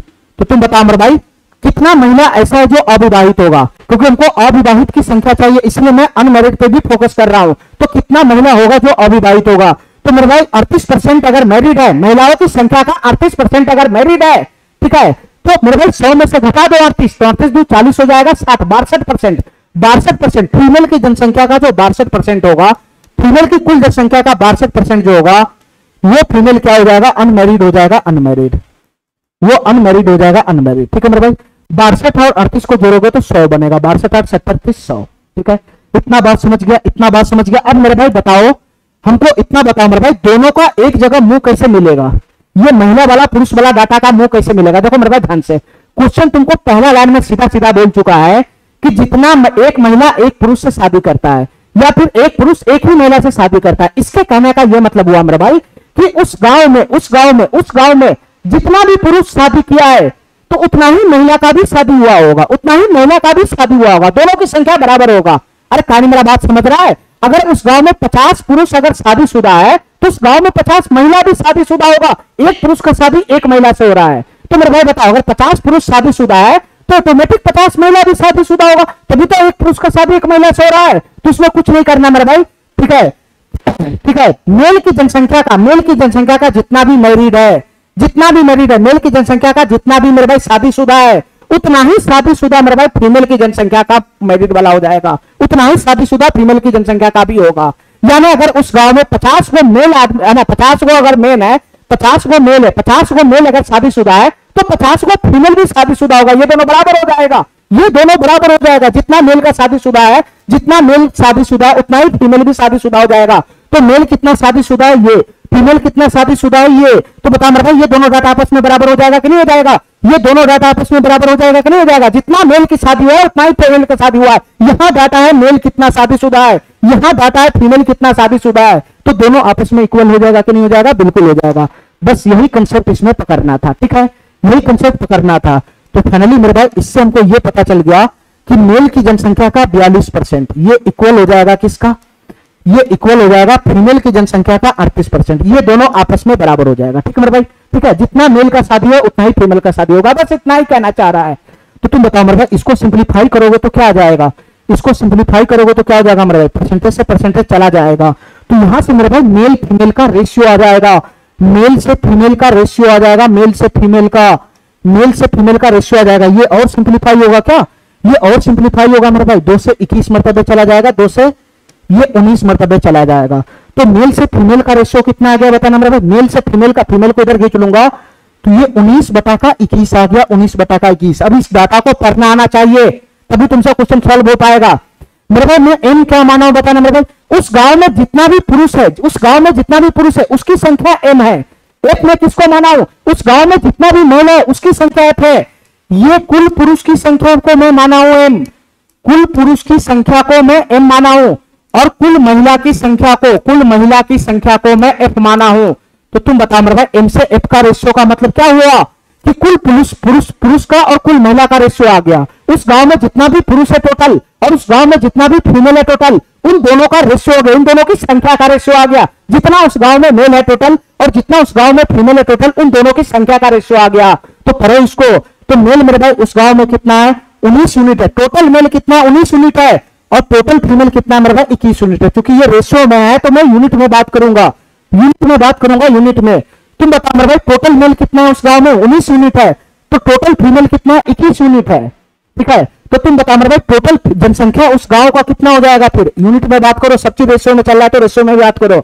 उस गांव की टोटल जनसंख्या कितना आ जाएगा बताना मेरे भाई? अगर टोटल 19 यूनिट मेल है और टोटल 21 यूनिट फीमेल है, तो गांव की जनसंख्या कितना हो जाएगा? 19 प्लस का 21, तो 21 9 30 हो जाएगा, 40 हो जाएगा, 40। उस गांव की टोटल जनसंख्या हो जाएगा 40 यूनिट, ठीक है मेरे भाई, ठीक है। हमको परसेंटेज वैल्यू निकालने के लिए यही 2 वैल्यू चाहिए था, ठीक है। तो टोटल पॉपुलेशन तो आ गया 40, बस अनमैरिड की संख्या चाहिए हमको। अनमैरिड की संख्या कितना यूनिट है? अनमैरिड की संख्या कितना यूनिट है हमको ये चाहिए मेरे भाई। तो तुम आराम से, तुम्हारे पास जब मेल की संख्या, तुम्हारे पास मेल की टोटल संख्या, फीमेल की टोटल संख्या आ गया, तो मेरिड की संख्या तो 1 सेकंड में आ जाएगा। कैसे नहीं आएगा बताओ मेरे भाई? मेल से फीमेल का रेशियो कितना है बताना? मेल से फीमेल का रेशियो कितना बताना मेरे भाई? 19 यूनिट है और 21 यूनिट है। बस मैं रेशियो में कैलकुलेशन कर रहा हूं, एग्जैक्ट डाटा में नहीं। मेल की संख्या टोटल 19 यूनिट है, फीमेल की संख्या 21 यूनिट है, ठीक है। यानी पूरे गांव में टोटल 19 मेल है, तो पूरे गांव में टोटल 21 फीमेल है, ठीक है। अब हमारी बात ध्यान से सुनना मेरे भाई, हमको निकालना अनमैरिड मेल की संख्या कितनी है और अनमैरिड फीमेल की संख्या कितनी है। तो दोनों डाटा को मैं यहां पे तो ला तो दिया हूं, तो यहां से मेरे भाई अनमैरिड मेल की संख्या आ जाएगा और यहां से मेरे भाई अनमैरिड फीमेल की संख्या आ जाएगा।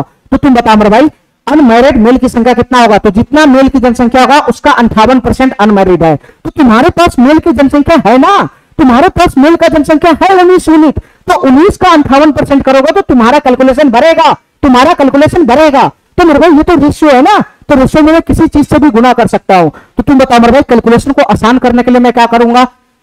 2-2 जीरो इस पे चिपका दूंगा, 2-2 जीरो चिपका दूंगा, ठीक है मेरे भाई, 2-2 जीरो मैं इस पे चिपका दूंगा।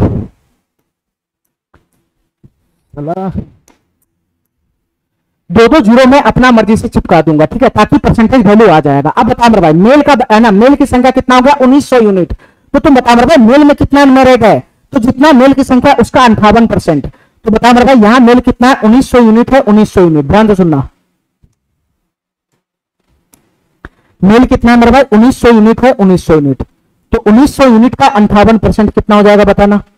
1900 यूनिट का 58% कितना हो जाएगा बताना मेरे भाई? जल्दी बताओ फटाफट, परसेंटेज से डबल जीरो चला गया, ठीक है। तो मेल की संख्या कितना हो गया मेरे भाई बताना, सॉरी अनमैरिड की संख्या कितना हो गया, अनमैरिड की संख्या कितना हो गया मेरे भाई 19 गुना का 58 हो गया। मैं इसको गुना में रहने देता हूं, बाद में इसको देख लूंगा। ये 19 गुना का 58 हो गया। ये क्या आया मेरे भाई 19 गुना का 58 यूनिट आया, यूनिट। ये मेरे भाई अविवाहित पुरुषों की संख्या है, ये अविवाहित पुरुषों की संख्या 19 गुना 58 है। इसी प्रकार से तुमको ये निकालना है, इसी प्रकार से तुमको ये निकालना है कि अविवाहित फीमेल की संख्या कितना होगा।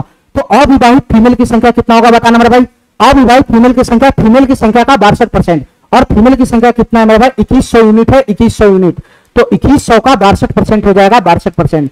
परसेंटेज से डबल जीरो चला जाएगा तो ये 21 गुना का 62 हो जाएगा, ये 21 गुना का 62 हो जाएगा, ठीक है मेरे भाई। तो यहां से आ जाएगा 21 गुना का 62, ये फीमेल की संख्या हो गया, ये फीमेल की संख्या हो गया जिसकी शादी नहीं हुई है। वैसे फीमेल की संख्या जो अनमैरिड है उसकी संख्या आ गया, ये फीमेल की संख्या ऐसा आ गया जो अनमैरिड है, ये मेल की संख्या ऐसा आ गया जो अनमैरिड है। तो टोटल अनमैरिड यही तो हो जाएगा, इन दोनों को प्लस करेंगे तो टोटल अनमैरिड की संख्या नहीं आ जाएगा। अरे बताओ मेरे भाई, और टोटल पॉपुलेशन तो मेरे पास 40 सही है, टोटल पॉपुलेशन तो मेरे पास 40 सही है। तो बताओ इसका प्रतिशत वैल्यू नहीं आ जाएगा बताना मेरे भाई, क्या इसका प्रतिशत वैल्यू नहीं हो जाएगा बताना, क्या इसका प्रतिशत वैल्यू नहीं हो जाएगा बताओ मेरे भाई। कैसे सोल्व होगा ये क्वेश्चन, कैसे सोल्व होगा, खाली कैलकुलेशन करना है बस, क्वेश्चन समाप्त, खाली कैलकुलेशन करना है। तुम बताओ मेरे भाई इसको मैं क्या कर सकता हूं बताना, अगर तुम्हारा मर्जी है तो ये छोटा होने वाला है नहीं मेरे भाई, ठीक है, कॉमन वगैरह आने वाला नहीं, गुना ही करना पड़ेगा, ठीक है। तो गुना करना पड़ेगा, तो कैसे करेंगे मेरे भाई बताना। इसको गुना करूंगा तो 19 अठे 152, 152 का 2 हासिल 15 चला जाएगा, 15, 19 पचे 95, 95 500, 110 हो जाएगा, 110। ये 1102 आ गया, 1102, ये 1102 आ गया, ठीक है मेरे भाई। इतना बात मेरा समझ में आ गया। यहां से 1102 आया, यहां से गुना करेगा तो कितना आएगा, तो 21 दूना 42, 21 दूना 42 के 2, 21 दूना 42 के 2 हासिल 4 चला जाएगा, 21 छक 126, 126 4 130 चला जाएगा। तो ये आ जाएगा 130, दोनों को जोड़ेगा तो कितना हो जाएगा, 2 2 4 0 3 1 4 1 1 2, 2404 हो जाएगा, 2404, ठीक है मेरे भाई। तो यहां से टोटल अनमैरिड की संख्या कितना आ गया, टोटल अनमैरिड की संख्या कितना आ गया मेरे भाई, टोटल अनमैरिड की संख्या आ गया 2404 यूनिट। सब चीज यूनिट में चल रहा है, सब चीज यूनिट में चल रहा है, कोई एग्जैक्ट वैल्यू नहीं है। और बता का टोटल पॉपुलेशन कितना है मेरे भाई, 40 यूनिट है, 40 यूनिट, 40 यूनिट, ठीक है, ठीक है, 40 यूनिट नहीं मेरे भाई, टोटल पॉपुलेशन यहां बदल जाएगा, यहां 19 और 21 था तो टोटल 40 था, यहां 19 प्लस 21 हो जाएगा तो टोटल पॉपुलेशन मेरे भाई, मैं पूरा डाटा 1900 पे काम किया ना, 1900 पे और 2100 पे, तो टोटल पॉपुलेशन कितना हो जाएगा मेरे भाई, 40 हो जाएगा, 40। और बताओ नहीं, दोनों को जोड़ेगा 2100 1900 को तो 40 ही तो हो जाएगा, 4000 हो जाएगा, 4000। और परसेंटेज वैल्यू चाहिए हमको तो गुना का 100 और प्रतिशत का साइन लगा दो, ठीक है। इतना बात मेरा समझ में आ गया, इतना बात समझ में आ गया। अब बताओ मेरे भाई यहां से अगर मैं काट कूट करूंगा तो क्या बनेगा बताना, ये डबल जीरो से डबल जीरो चला जाएगा, ये डबल जीरो से डबल जीरो चला जाएगा, ठीक है मेरे भाई। अच्छा 4 से ये चला जा रहा है क्या, ये 4 6 24 0 4 इकाई 4, और 4 से कितना मरतबे चला जा रहा है, 10 मरतबे, ठीक मेरे भाई। लो सोने पे सुहागा है ना, सुहागा हो गया, नीचे में 10 आ गया, 10। तो फाइनली इसका परसेंटेज वैल्यू कितना बन जाएगा बताना मेरे भाई, 601 बटा का 10 कितना हो जाएगा मेरे भाई, 60.1, 60.1% इसका आंसर हो जाएगा, ठीक है मेरे भाई। यानी उस गांव में टोटल 60.1% ऐसा आदमी है, 60.1% ऐसा आदमी है, कहीं पे मिस्टेक है क्या,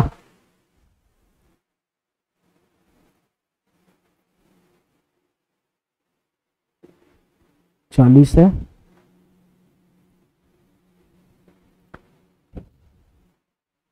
एक मिनट रुक जाओ मेरे भाई, मैं डाटा चेक कर लेता हूं, ठीक है, एक मिनट रुक जाओ। प्रतिशत से 19 गुना 58 है, 19 अठे 152, 19 अठे 152 के 2 हासिल 15 हो जाएगा, 19 पचे 95, 95 500 110 हो जाएगा, 1102, ये तो ठीक है। अच्छा एक मिनट रुक जाओ मेरे भाई, मैं डाटा चेक कर लेता हूं। इसके बाद है 2100 का 62%, 40 62%, 2100 का 62%, 21 गुना का 62 है, ठीक है। तो 21 दूना 42 का 2, 21 दूना 42 का 2 हासिल 4 चला जाएगा, ठीक है। 21 छक 126 और 4 130 चला जाएगा, 1302 हुआ, ये भी ठीक है, ये भी ठीक है। तो यहां से कितना बनेगा टोटल जनसंख्या, 4 हो जाएगा, 0 हो जाएगा, 3 1 4 हो जाएगा, 2 हो जाएगा, 2404 बटा का कितना हो जाएगा मेरा भाई, 2404 बटा का 4000, 4000। ये डबल जीरो से डबल जीरो चला गया, 4 से 10 मरतबे चला गया, ये 4 6 24,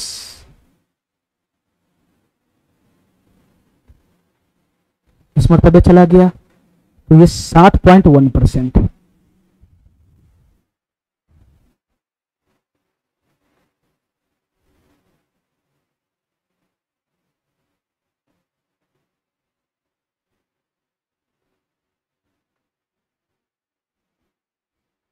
कहां पे मिस्टेक है यार, पता ही नहीं चल रहा है। मेल से फीमेल का रेशियो कितना हो जाएगा बताना।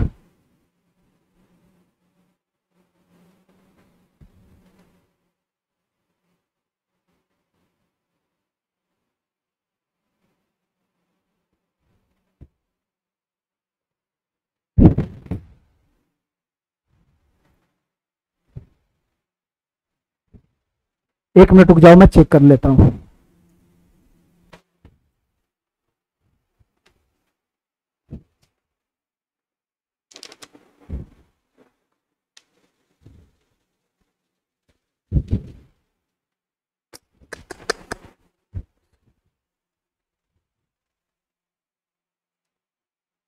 देखो मेरे भाई ध्यान से, इसमें गलती कहां है, ठीक है, इसमें गलती यहां है मेरे भाई, डाटा में गलती है। यहां पर मेरे भाई 38% महिला ना होकर क्वेश्चन के अकॉर्डिंग यहां पे टाइपिंग में मिस्टेक है, ठीक है। ये 38% ना होकर मेरे भाई 24% है, ठीक है, 24% है टाइपिंग में मिस्टेक है, ठीक है, बस इतना ही फर्क है। अगर मैं 38% की जगह पे 24% लेकर काम करता, 24% लेकर काम करता, तो मेरा जो आंसर है इन सब में से मैच खाता, ठीक है। और हमको इसका आंसर पता है, इसका आंसर पता है मेरे भाई, इसका आंसर जो है 69.45% है, ये इसका ओरिजिनल आंसर बनता है, ठीक है, ठीक है। लेकिन क्या हुआ मेरे भाई, डाटा में है ना 24% की जगह पे 38% आ गया, ठीक है, बस इतना ही करना, सारा प्रोसेस वही है, सारा प्रोसेस सेम टू सेम होगा, ठीक है। तुम क्या करना मेरे भाई, मैं इस क्वेश्चन को 38% डाटा पे बना दिया, 38% डाटा पे महिला अविवाहित, महिला जो है 38% विवाहित है, उसके हिसाब से मेरा परसेंटेज वैल्यू ये आएगा, ठीक है। टोटल 60.1% ऐसा है उस गांव में टोटल आबादी का जो अविवाहित है, मेरा आंसर ये आया, ठीक है। तुम क्या करना है इस क्वेश्चन में, तुम 38% की जगह पे तुम 24% रख के इस क्वेश्चन को सॉल्व करना, बस इतना ही करना है, पूरा प्रोसेस सेम है। 38% की जगह पे 24% रख के सॉल्व करेगा, सेम टू सेम काम करेगा, तो तुम्हारा आंसर इन सब में से मैच खा जाएगा, और इसका जो आंसर है मेरे भाई ये बन जाएगा बी नंबर ऑप्शन, ठीक है, ठीक है। तो मैं दोबारा मेहनत क्यों करने जाऊंगा मेरे भाई, ठीक है, ठीक है। तुम्हारा डाटा ही मिस्टेक है तो क्या हो गया, सोल्यूशन तो वही होगा, ठीक है। तो इतना काम तुम कर लेगा। तुम क्या करना, अपने से 38% की जगह पे 24% रखना और पूरा कैलकुलेशन करना, तुम्हारा आंसर इन सब में से मैच खा जाएगा, ठीक है।